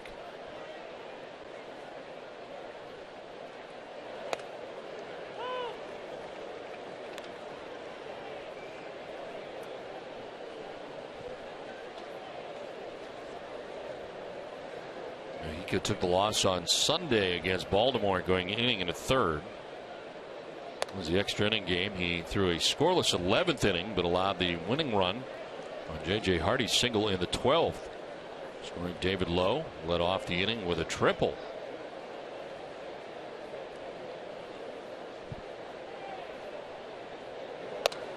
Up and away, 2-2. The last 11 games, Mujica in 11 2/3 innings has allowed 3 earned runs. 2.31 earned run average over those last 11. And a swing and a miss. And we'll strike out Viciedo to begin things here in the 7th inning. And Mujica starts off with a strikeout, a fastball that he throws right by Viciedo. Vasquez set up away. That ball stays over the middle of the plate, but still very effective as there's no contact. Mika Insurance, great service, great coverage, and a great price for auto, home, or life insurance. 1 out in the 7th inning, and Alejandro Diaz has doubled and tripled in this game. Multi-hit game for Diaz, also for Gillespie. And it's lined to right field for a base hit for Diaz. So he is a home run shy of hitting for the cycle tonight. It's time for a Toyota game break in Tom Caron. TC.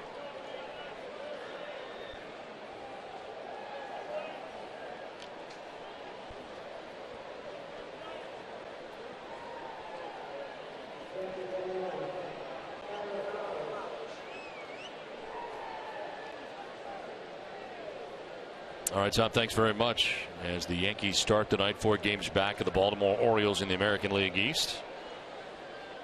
Baltimore right now trailing Washington 5-2. That's in the 5th inning. Throw over to first base, got away from Napoli, but he's able to run it down. And Diaz back to the bag with 1 out. Diaz has 12 steals on the season. He's been caught 6 times.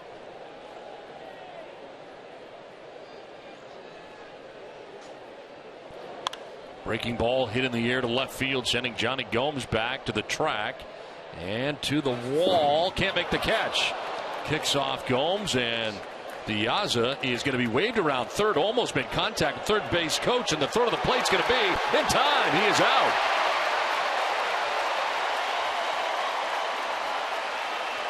Almost contact there with the third base coach on the way by. Seemed to slow him up, and he is gunned down at the plate. Yeah, that was a very strange play. It's like everything was happening in slow motion. First of all, the ball going off the wall, then Gomes tracking it down after that. Did that ball actually hit Johnny Gomes in the shoulder? Definitely kicked off, and may have been his face. May have been his face, yes. And then the relay here from Bogarts in time to get Diaz. Yeah, he's bleeding out there. You can see the blood on his jersey. Right in the nose.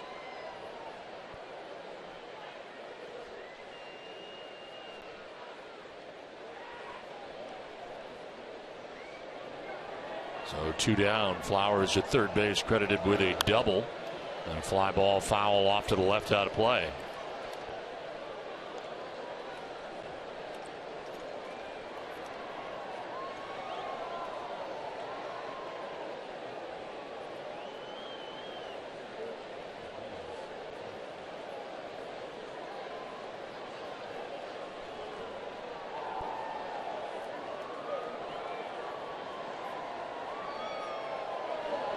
The one pitch is going to miss. Joe McEwing, the third base coach here for the White Sox, and that was kind of a strange play. He was trying to get a good look down that third base line to see where the ball was going, which is tough here at Fenway as a third base coach, and ended up being somewhat of an obstruction for his base runner that he was sending. You see that a lot at Fenway Park. You see those third base coaches try to get almost in fair territory so they can see in the corner, and then when they look up, the base runner's right on top of them. He almost got run over that time. In the process of sending him. 2-1 pitch is fouled back. 2-2.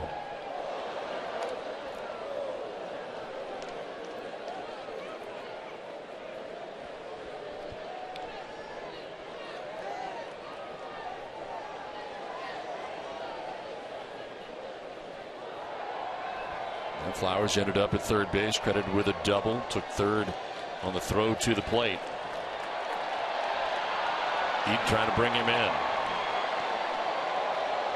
2-2 pitch. Line to left, and he will get him in. Johnny Gomes will go back to the corner to play it. Flowers scores the fourth White Sox run. Adam Eaton with an RBI double. And the White Sox on top 4-0. Another run allowed by Mujica. That fastball away this time. That's exactly where they wanted to go, except they didn't want to elevate it as high as it was. Up over the head of Bogarts, and again Gomes has to go back to the wall. Something he'd like to stay away from the rest of the inning.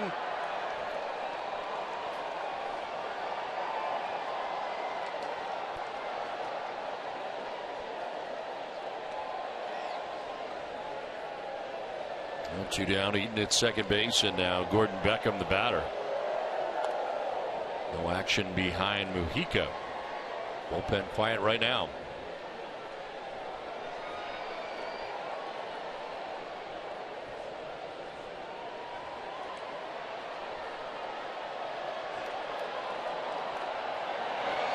Swing and a miss, and a ball and a strike.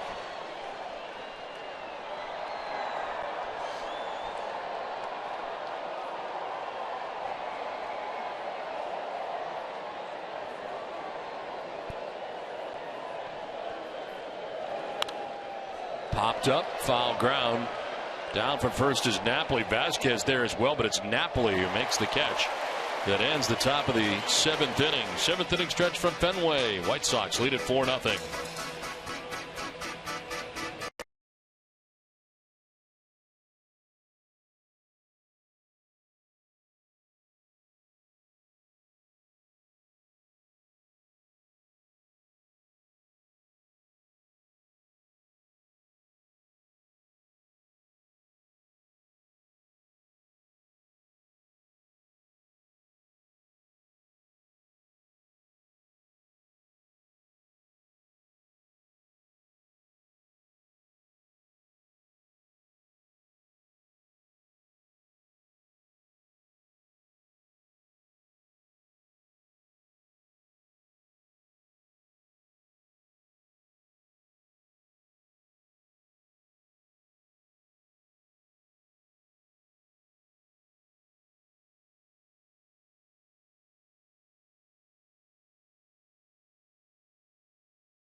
WB Mason. TC and Eck will break down Christian Vasquez's Major League debut. Plus, you'll hear John Farrell's post-game thoughts. Bottom of the 7th inning at Fenway Park. White Sox tack on another run in the top half of this inning. And Johnny Gomes bloodied by a ball off the wall that banged off his nose as he leads it off here in the bottom of the 7th and fouls the first pitch back. It was the 90th pitch of the night for Sale. Gomes, Bogarts, and Bradley expected here in the 7th.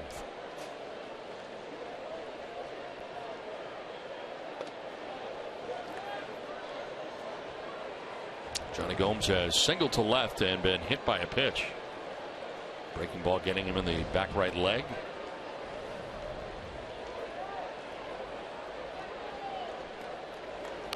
Check swing foul has him down 1-2. There's action in the Red Sox pen. Shinichi Tozawa warming. Seen Breslow and Mujica each of the last 2 innings. In relief of Ruby De La Rosa with the first 5 tonight, charged with 3 of the 4 runs the White Sox have.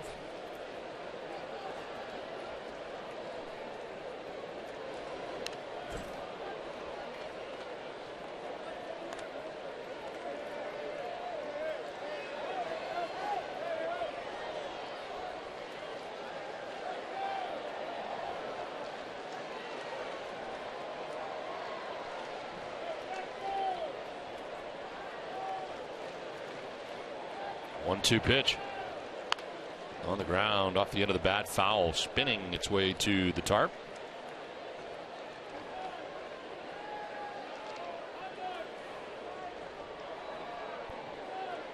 So far the Red Sox have mustered only 3 hits against Chris Sale. Another base runner, Johnny Gomes, hit by a pitch. Sale coming in with an individual record of 8-1 with a 2.16 earned run average. 1-2. On the ground to third, and diving as Gillespie gets up, and it's throw in time. Nice play by Connor Gillespie down there at third base. Gillespie's doing everything in this ball game tonight. A home run, a double, not a great defensive play, taking 2 bases away from Johnny Gomes. This amazes me with third basemen, how they can make a play on a line like that, get up and have the arm strength to go across the diamond to get that out. That's a long throw.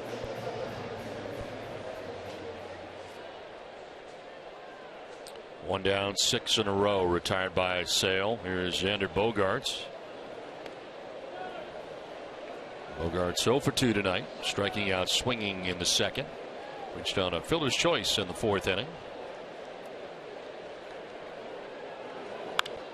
A pop up, sending Abreu into foul ground. 2 down.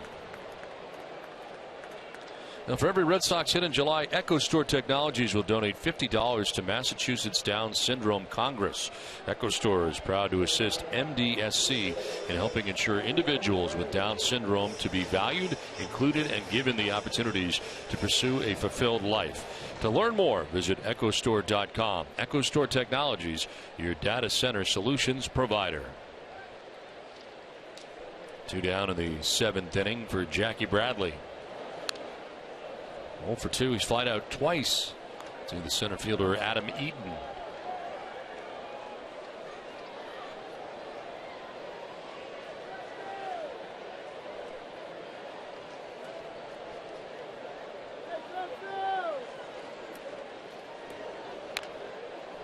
And 2 now to Bradley. It's amazing how many times Sale does mix in that changeup. A guy that throws as hard as he does, and even lefty against lefty, he's not afraid to throw that changeup.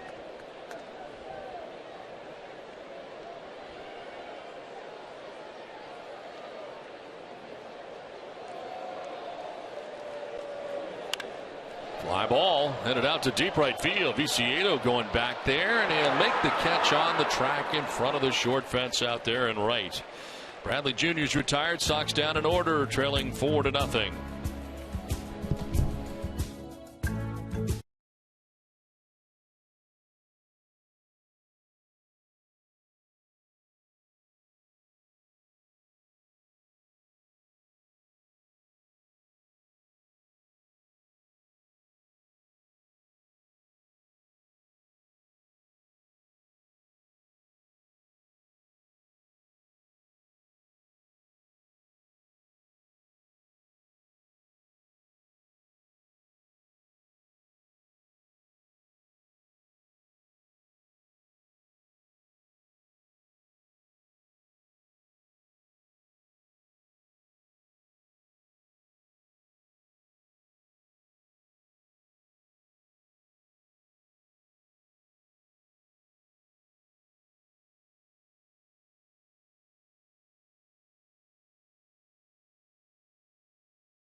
seats at the lowest prices to all the games at Fenway, all the 200% guarantee.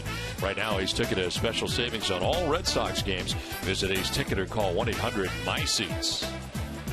4-0. White Sox have the lead. Send it down to Gary Streisky. Guys, there's still going to be a little bit of that language barrier, but John Lester next week at the All-Star game will at least have a familiar face in the clubhouse. Koji Uehara will make an appearance at his very first MLB All-Star game because Masahiro Tanaka, the Yankees ace, went on the DL with a little bit of elbow inflammation. At the age of 39, will make his first All-Star game here in the Bigs. Not a stranger to All-Star games, though an 8-time All-Star when he was a pro back in Japan. I agree. Thanks very much. Well, it did seem strange to have only one member of the Red Sox going. Now it's two. Yeah, good for Koji. I mean, he certainly deserves it. He has been unbelievable since probably the midpoint of last season, even a little bit before that. Shinichi Tozawa into the game, 41st appearance of the year, 1-1, 2.78 earned run average. Well, it's hitting at .255 against Tozawa. Jose Abreu, the first batter that he'll face. Edward Mujica gave up a run in an inning, giving up 3 hits, no walks, and had a strikeout. On the hook tonight is Ruby De La Rosa. 5 innings, 3 runs. One of those runs, a home run by Abreu back in the first as Tozawa misses. 2-0. Tozawa allowed a run on 3 hits in 2/3 of an inning on Sunday against Baltimore. He allowed 2 inherited runners to score. A charge to Burke Badenhop. He's given up runs in consecutive appearances for just the 2nd time this year. Over his last 2 games, given up 3 runs in an inning total.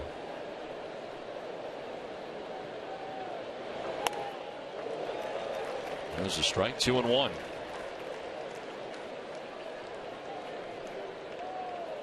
Prior to the last 2 games, allowed a total of 3 earned runs in 20 and 2/3 innings pitched prior to giving up 3 in the last inning.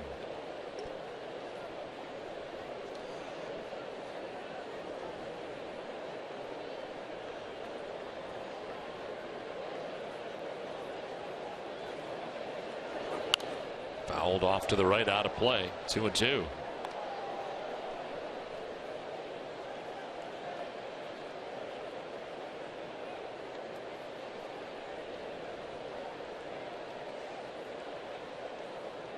Adam Dunn, then Alexei Ramirez, featured here in the top of the 8th inning for Chicago.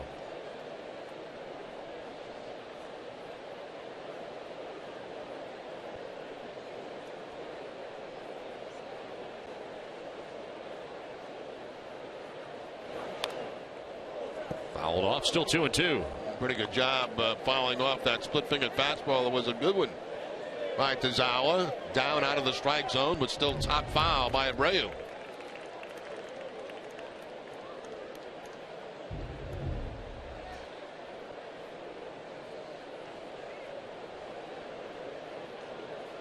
It's amazing what he has done when you think about it, Don. You know, not seeing any of these pitches before and coming in and having a first half the way he has had. And the home run in the first is 28th of the year, not yet to the break.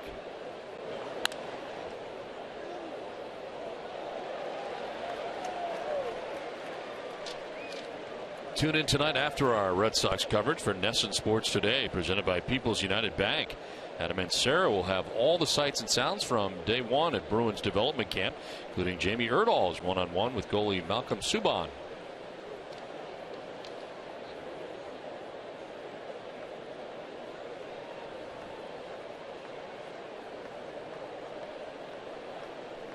Two pitch. Line to left, and this will go foul down that left field line.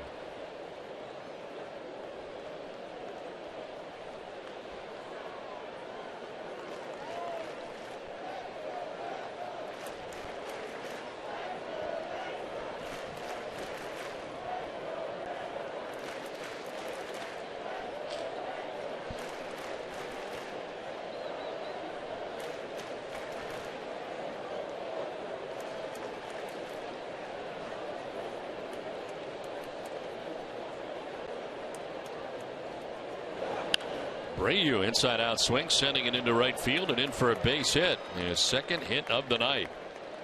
We've seen him do that a couple of times in this series where he'll take a pitch that's middle in and get the hands inside the baseball and shoot it off toward right field.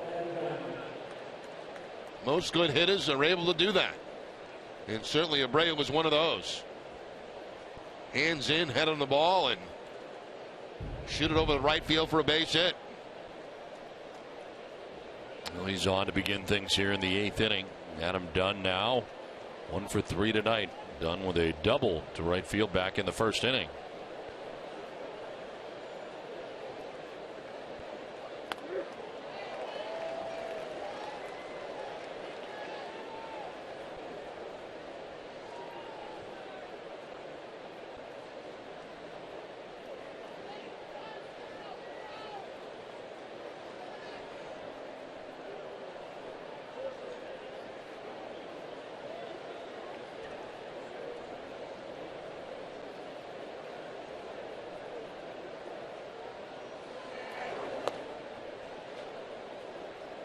On a strike now to Dunn.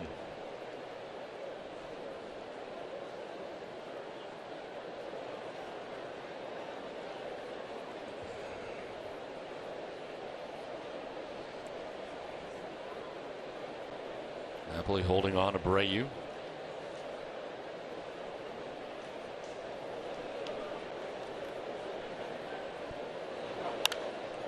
High fly ball headed out to left field. Johnny Gomes headed back to the warning track to make the catch and fire it back into the infield. One down here in the 8th. As Dunn skies one to left field. Tonight's suits are designed by Joseph Aboud, custom made in the USA from fine Italian fabrics, now available at Men's Warehouse.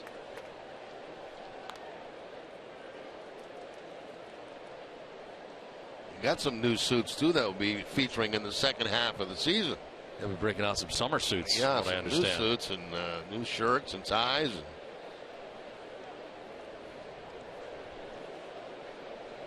Alexei Ramirez 0 for 3 in the game. He's grounded out to second, lined out to left, and flied out to the warning track in center field.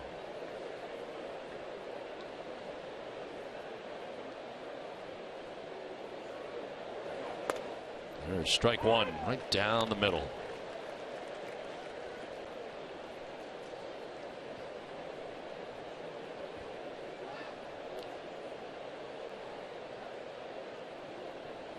Zawa trying to work his way around a leadoff single by Jose Abreu.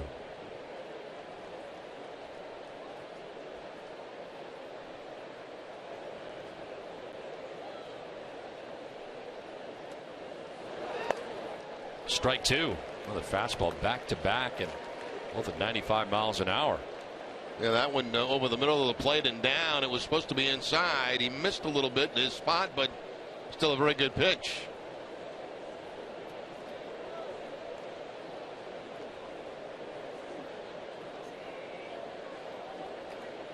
Christian Vasquez in his first major league game. That's a fastball up. That's back to Tazawa. A chance for two. Kind of a double pump to second. And they turn it. Brock Holt at the bag at second base. 1-6 to 3 to end the top of the 8th inning.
Chris Sale has been terrific tonight for the White Sox. Came in with a record of 8-1, pitcher of record right now, as he's gone the first 7 innings, giving up no runs on 3 hits.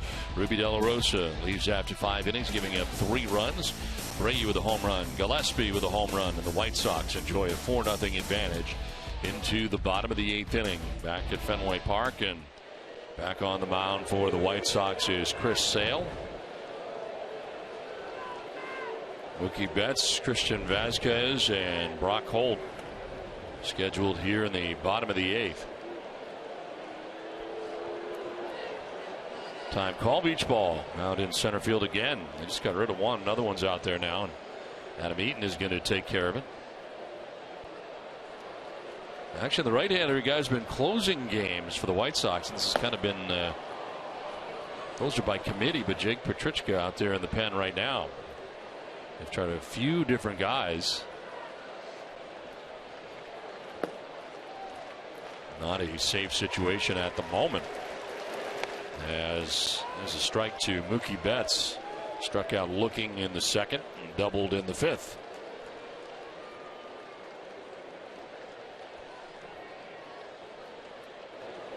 The 1 pitch on the ground, left side is short. Ramirez off balance throw is going to be late. Good speed by Betts. And now taken off for second because nobody was covering, and he'll get there. Good aggressive play by Betts. Looked up. Nobody was around second. He just keeps on going. Well, that's the loudest noise we've heard come out of Fenway Park tonight for the Red Sox. Good hustle there by Mookie Betts, and a very alert play. A little bit dangerous down by 4 runs, no question about that. There's the speed to beat it out. He certainly picks up the baseball there, sees nobody at second base, and just goes in with a head first slide.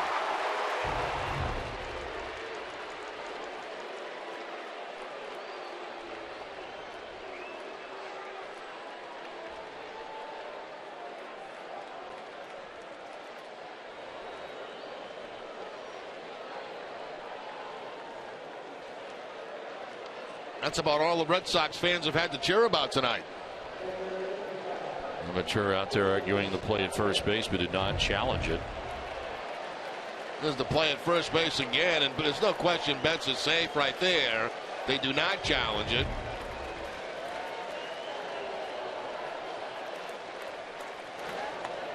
Goes as a double. Infield double. Infield double. You don't see that every day.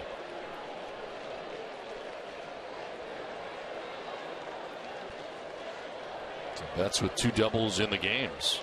Christian Vazquez.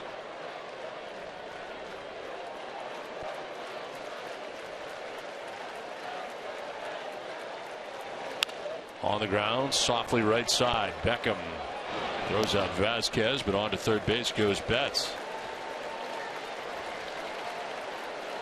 Alltown, New England's premier convenience retailer, is committed to supporting the community they serve. For every home run the Red Sox hit the rest of the season, Alltown will donate $500 to the Cystic Fibrosis Multiple Sclerosis Foundation.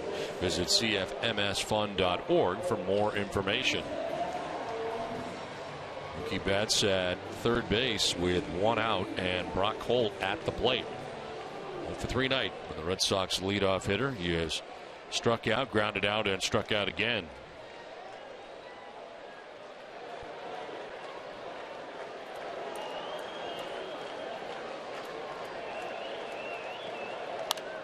Fouled off to the left for strike 1. Like Vlau was there too. If that ball had been a swing and miss, wanted to throw to third base to try to pick off Mookie Betts. 105 tonight for Sale. Over his average. That high, of course, against the Red Sox, and got him onto the DL back in April.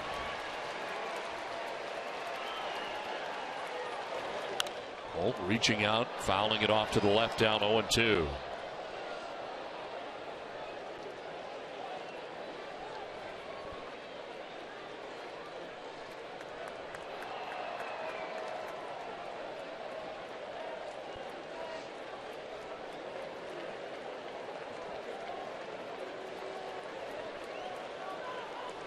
Burke Baden-Hop in the pen for Boston. We've already seen Breslow, Mejica, and Tazawa.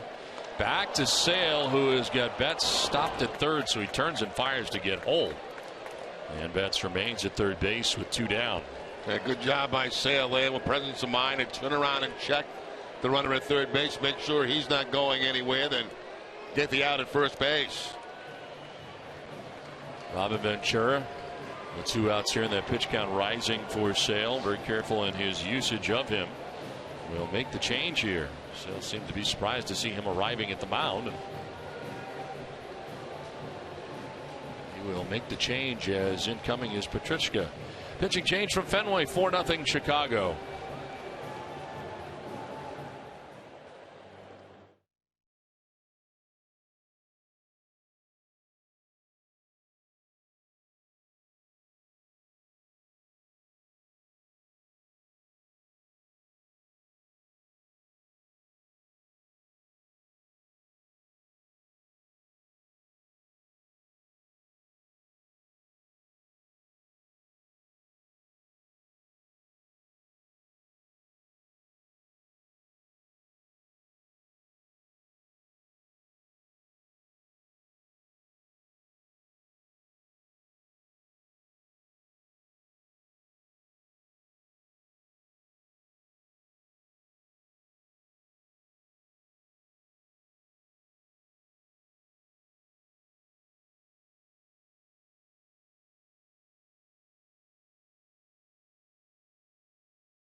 Mason's wide selection of Green Mountain Coffee K-Cup packs keep you running and guarantees to satisfy any fan base. Order by 11:30 a.m. and get free same-day delivery.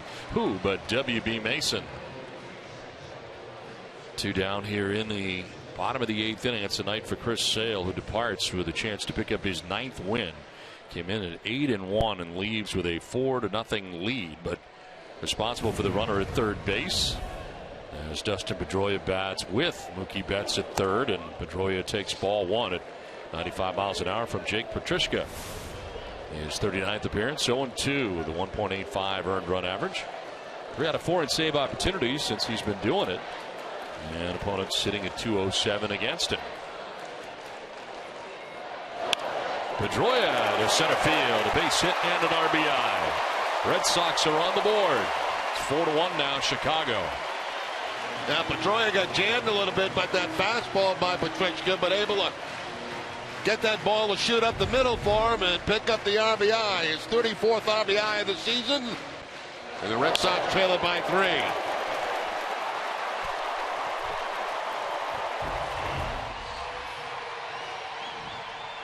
Two down, Pedroia at first base, and David Ortiz the batter.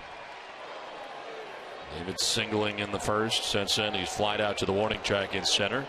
Flied out to medium depth right.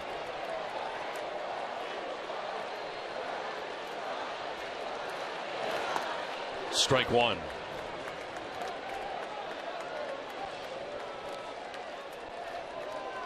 Burke Baden-Hop's been joined by the newest All-Star, Koji Uehara.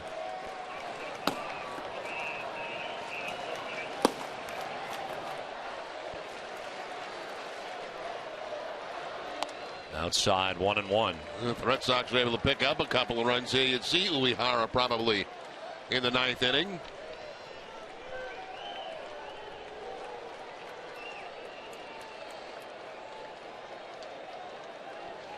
And that run was charged to Sale.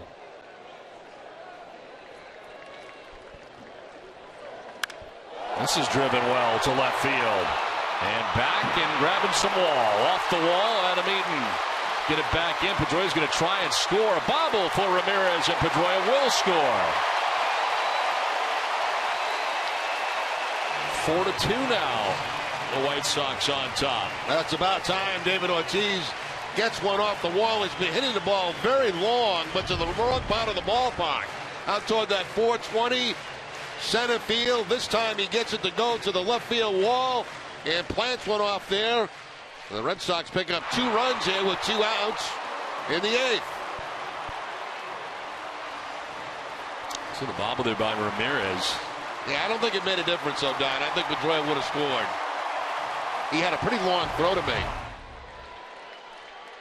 So 2 down. Ortiz at second base, and Mike Napoli the batter. 0 for 3 represents a tying run now at the plate. And out comes Flowers to talk to Petrushka, who's given up 2 hits to the first 2 batters he's faced. Yeah, this is a little bit to get somebody loose out in that bullpen quickly. You had Chris Sale, was pitching so well tonight. They elect to take him out of the game with 2 outs in the 8th, and all of a sudden now 2 runs are in. 2 guys that we've already seen in this series, Eric Surkamp and Javi Guerra. Now to buy more time, Don Cooper, the pitching coach, comes out.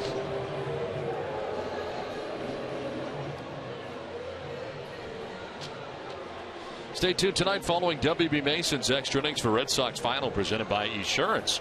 TC and Eck will have viewer tweets. Use hashtag Sox Final to get your tweet on the air. Plus the plays of the night around the majors.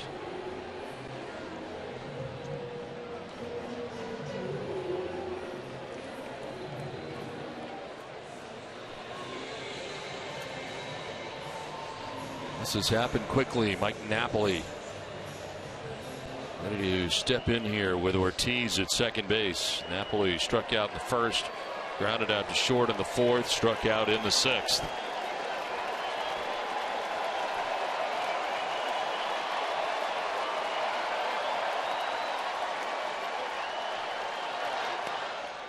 Strike 1. We're going to remember how this inning started, too. That hustle play by Mookie Betts.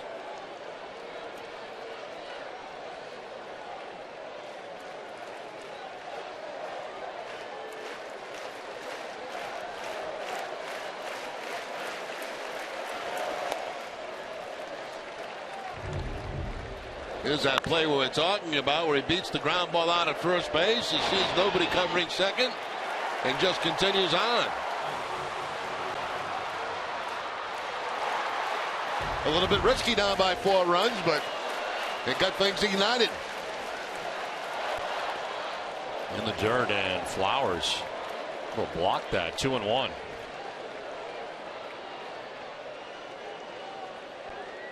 I'm not sure, and the White Sox just cruising right along, but Red Sox making noise here in the bottom of the 8th inning. Have scored twice so far. And Napoli, who has 10 home runs on the year, tying run at the plate.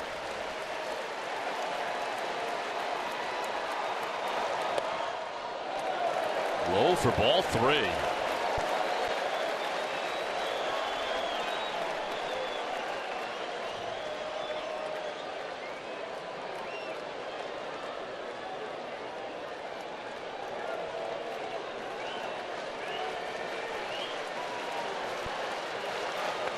Ball 4, and Napoli will head on down to first base. Well, talk about aiming a ball at home plate. That's exactly what Petrushka is doing right now. He's not letting it loose at all.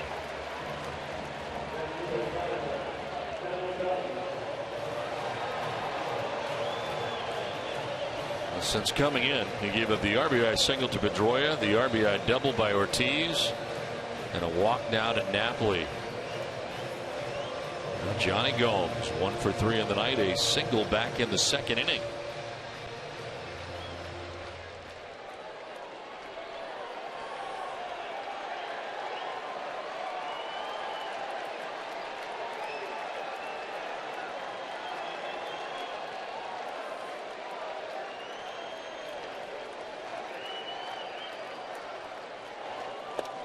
Outside for ball one. Red Sox glad to have Chris Sale out of this game. Red Sox kind of did him a favor by taking him out.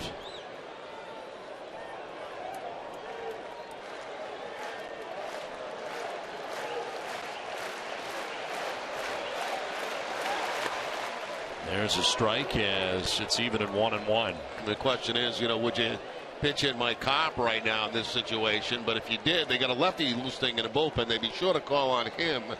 And with the right-handed Johnny Gomes, you got a chance to pop one up over that left field wall. Gomes winds it to left field. This will get down and head for the corner. David Ortiz coming around to score. To third goes Napoli. It's a double for Johnny Gomes, and it's a one-run game, 4-3.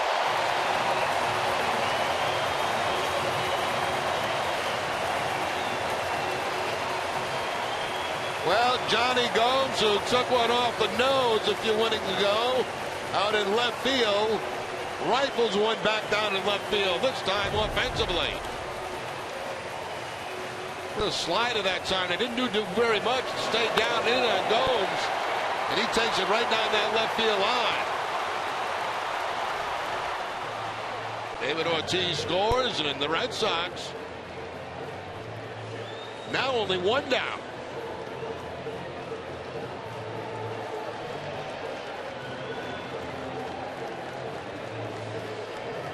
And the pitching change here as Carp was announced as the pinch hitter to come up for Xander Bogaerts. Pitching change from Fenway. It's a one-run game now.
Guerra comes in here to pitch to Carp, the pinch hitter, with runners at second and third. And he takes it inside for ball one. Javi Guerra, second game of the series, 16th of the year, 1.86 earned run average. 18 strikeouts and 10 walks in opponents. Hitting at .214 against Guerra. Tying run 90 feet away. Go ahead run in scoring position at second base. 2-0.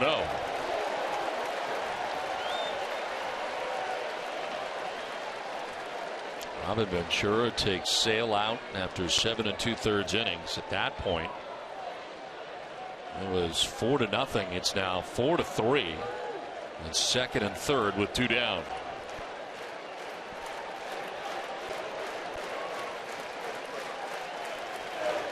Carp chops one softly to first. Abreu will flip to Guerra, who covers for the out. That will end the inning. The Red Sox scored 3 times. It's a 1-run game now at the end of 8.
We'll donate $1,000 to the Jimmy Fund for every game saved this season.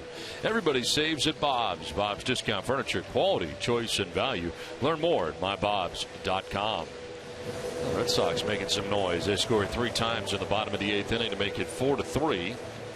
And the newest member of the All-Star team coming in here for the Red Sox is Koji Uehara. First, some defensive changes for the Red Sox. Stephen Drew into the game now at short as Brock Holt moves from short to third base after Xander Bogaerts was hit for. As here is Uehara, 41st appearance, 4-2, 1.30 earned run average. And here trying to preserve this 1-run deficit. Connor Gillespie leading it off for Chicago, takes ball 1.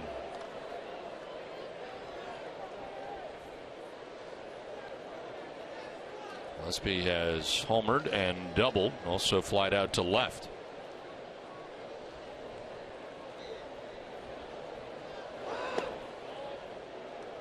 Two and 0.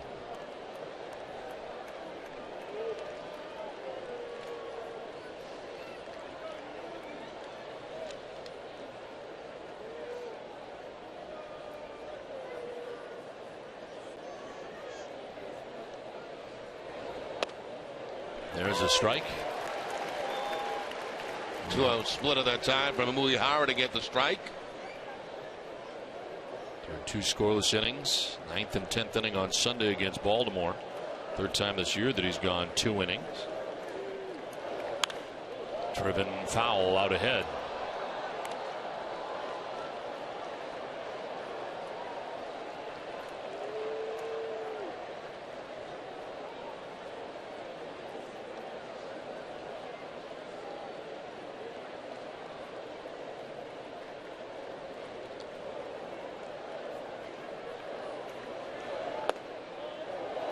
A little bit low, and it's a full count.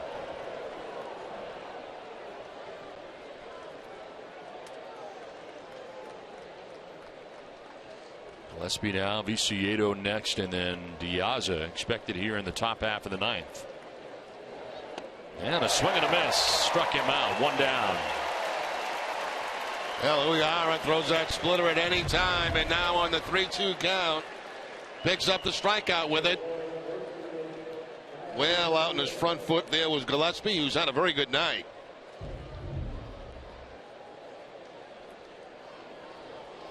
One down in the ninth inning. Diane Viciedo 0 for 3 in the game. Takes strike one. Starts him with a fastball at 90.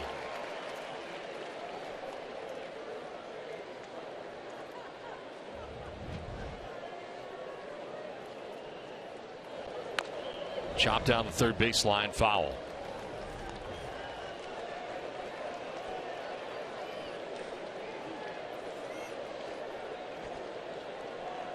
"35 of 40 appearances on the year have been scoreless for Uehara, 88%.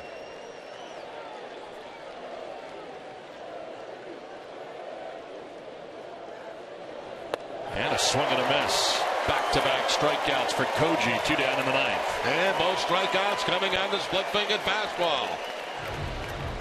Keeping this one away from Viciedo.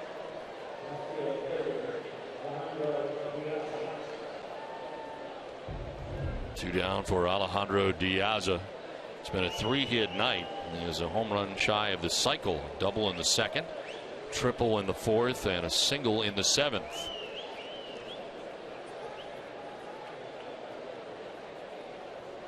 White Sox with 10 hits in the game.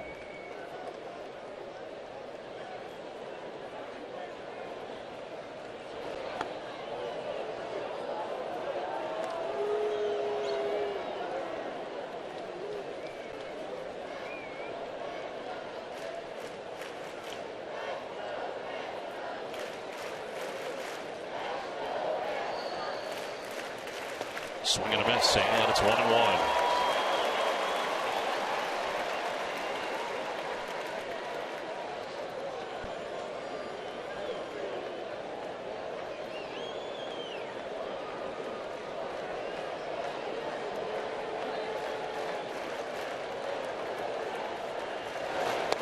There's a splitter again, 1-2.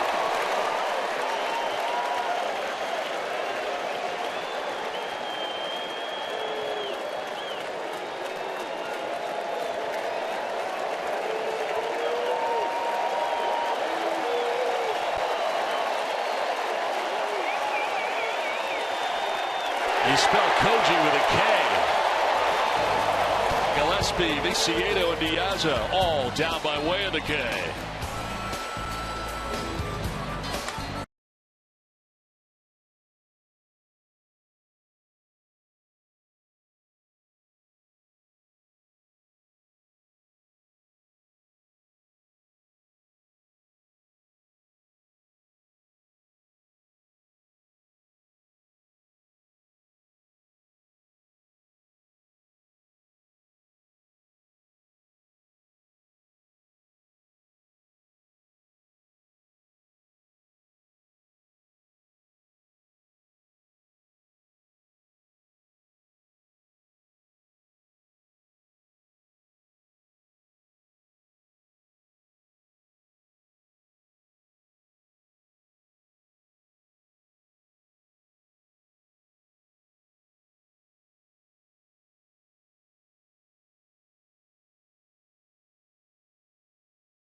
Brought to you by the new Scion TC. Vermont cows, making you the best dairy. Learn more at vermontdairy.com. Sullivan Tire and Auto Repair. And by Southwest Airlines. Bottom of the ninth inning. Red Sox fans still believing in this Red Sox team as we head into the bottom of the ninth inning. Red Sox scoring 3 times in the bottom of the 8th. Jackie Bradley Jr. leading it off here in the bottom of the 9th. There is strike 1. Bradley has flied out to center again, and then to the warning track in right. 3 balls in the air, but nothing to show for it here tonight.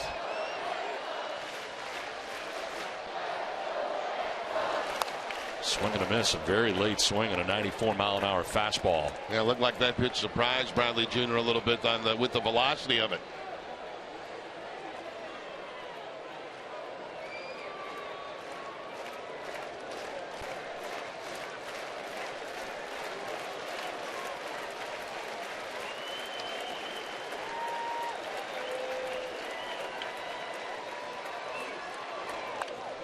Jammed and a pop-up foul ground. Gillespie by the dugout makes the catch. Nice play.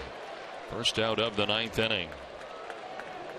Gillespie continues to do his thing in this game. He's offensively been very good and defensively been very good. Playing that line, trying to prevent a 2-base hit down the line, and ends up getting to that fly ball fairly easily because of where he was positioned. Defensive change for the White Sox this inning was Sierra now in right field.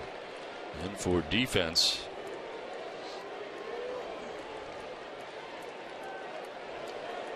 Mookie Betts, the batter, with 1 out in the 9th inning.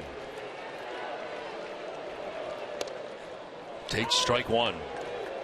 Don Orsillo, Jerry Remy, Gary Streisky from Fenway Park. It's game 3 of a 4-game series between the visiting White Sox and the Red Sox here at Fenway. It was 4-0 until the bottom of the 8th. Red Sox scored 3 times.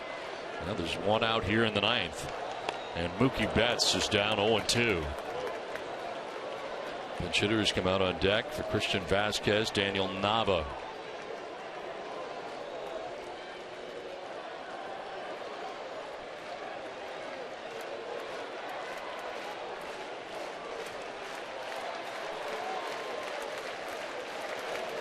Bouncing in and by the catcher, 1-2. Trying to snap off that curveball with 2 strikes and snapping it off at about 55 feet.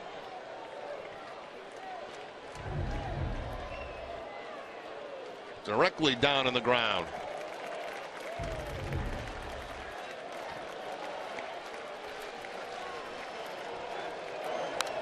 Fouled off to the right, and it's 1-2.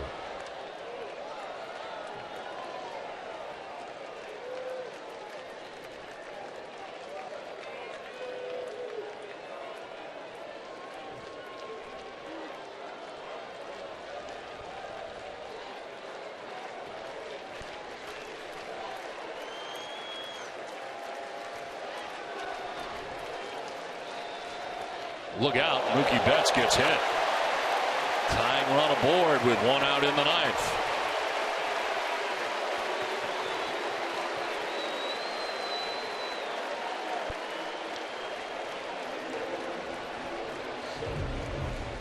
And of course, with Betts at first base, very good speed down at first base. Nothing you can do to get away from that. Just turn your body and absorb the blow.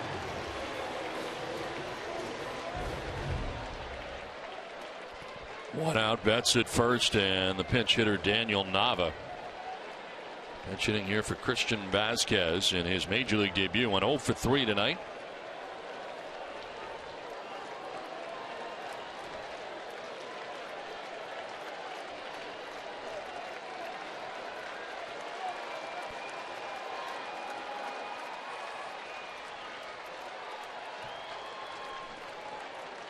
Guerra got the final out of the 8th inning, starts the 9th. Bradley Jr. to foul out. He hits Betts, and now dealing with the pinch hitter and Daniel Nava. Throw to first, a soft toss, and Betts back to the bag.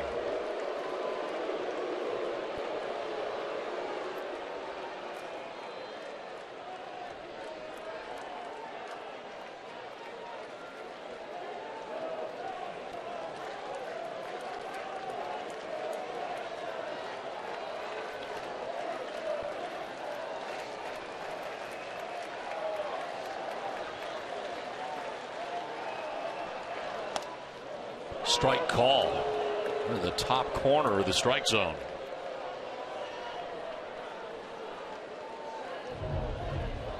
A changeup too. That's upstairs.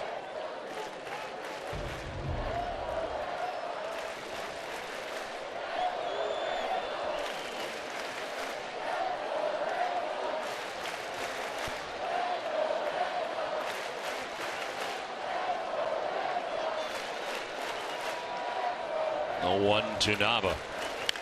Fly ball headed towards left center field. On the run, Diaza is not going to get there. But a one off the wall as Betts is coming around. He will score the game-tying run. Daniel Nava with a pitch hit double has tied it up 4-4.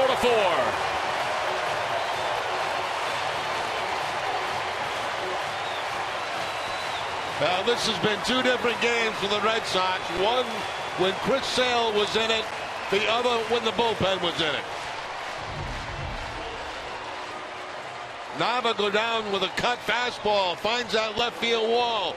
With the speed of Betts, he has no problem scoring from first base. And that speed has really helped the Red Sox tonight. Got an inning started where they got 3 runs, and now scores from first on the ball off the wall.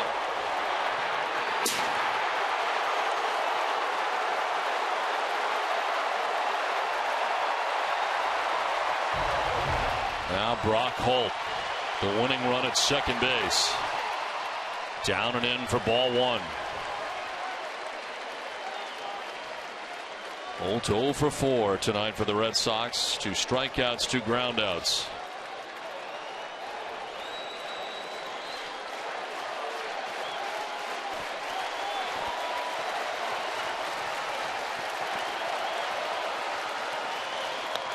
In there for a strike, 1-1, 96, and right down the middle.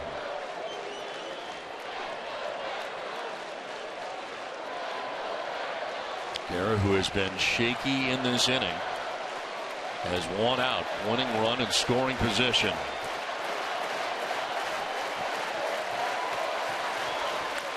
Fouled at the dish, 1-2.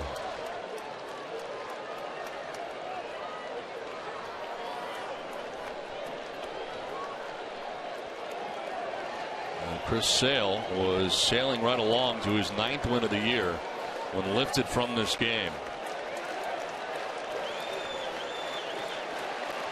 The bullpen has not helped him out. It's no longer part of the decision. The 1-2 pitch. Holt grounds it softly foul outside of first.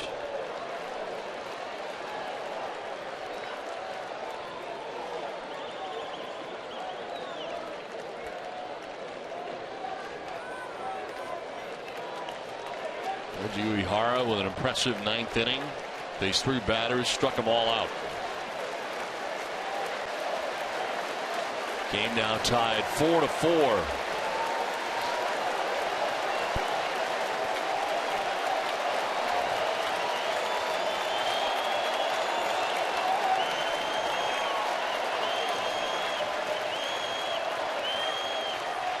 Guerra backs off.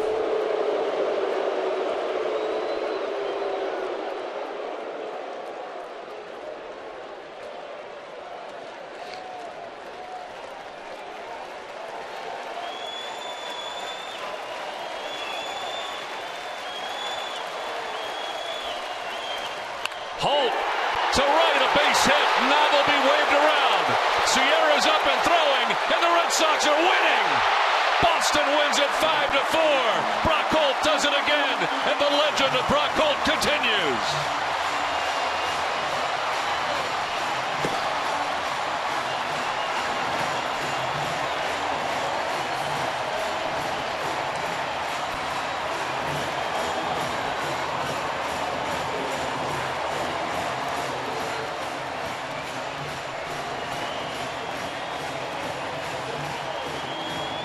Now, it had been a tough night for Holt offensively, facing Sale all night.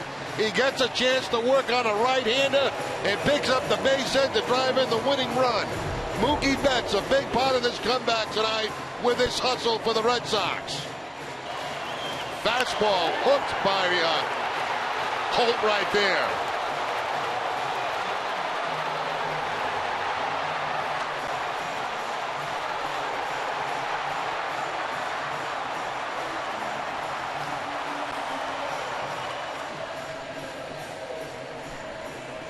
Let's send it down to Gary.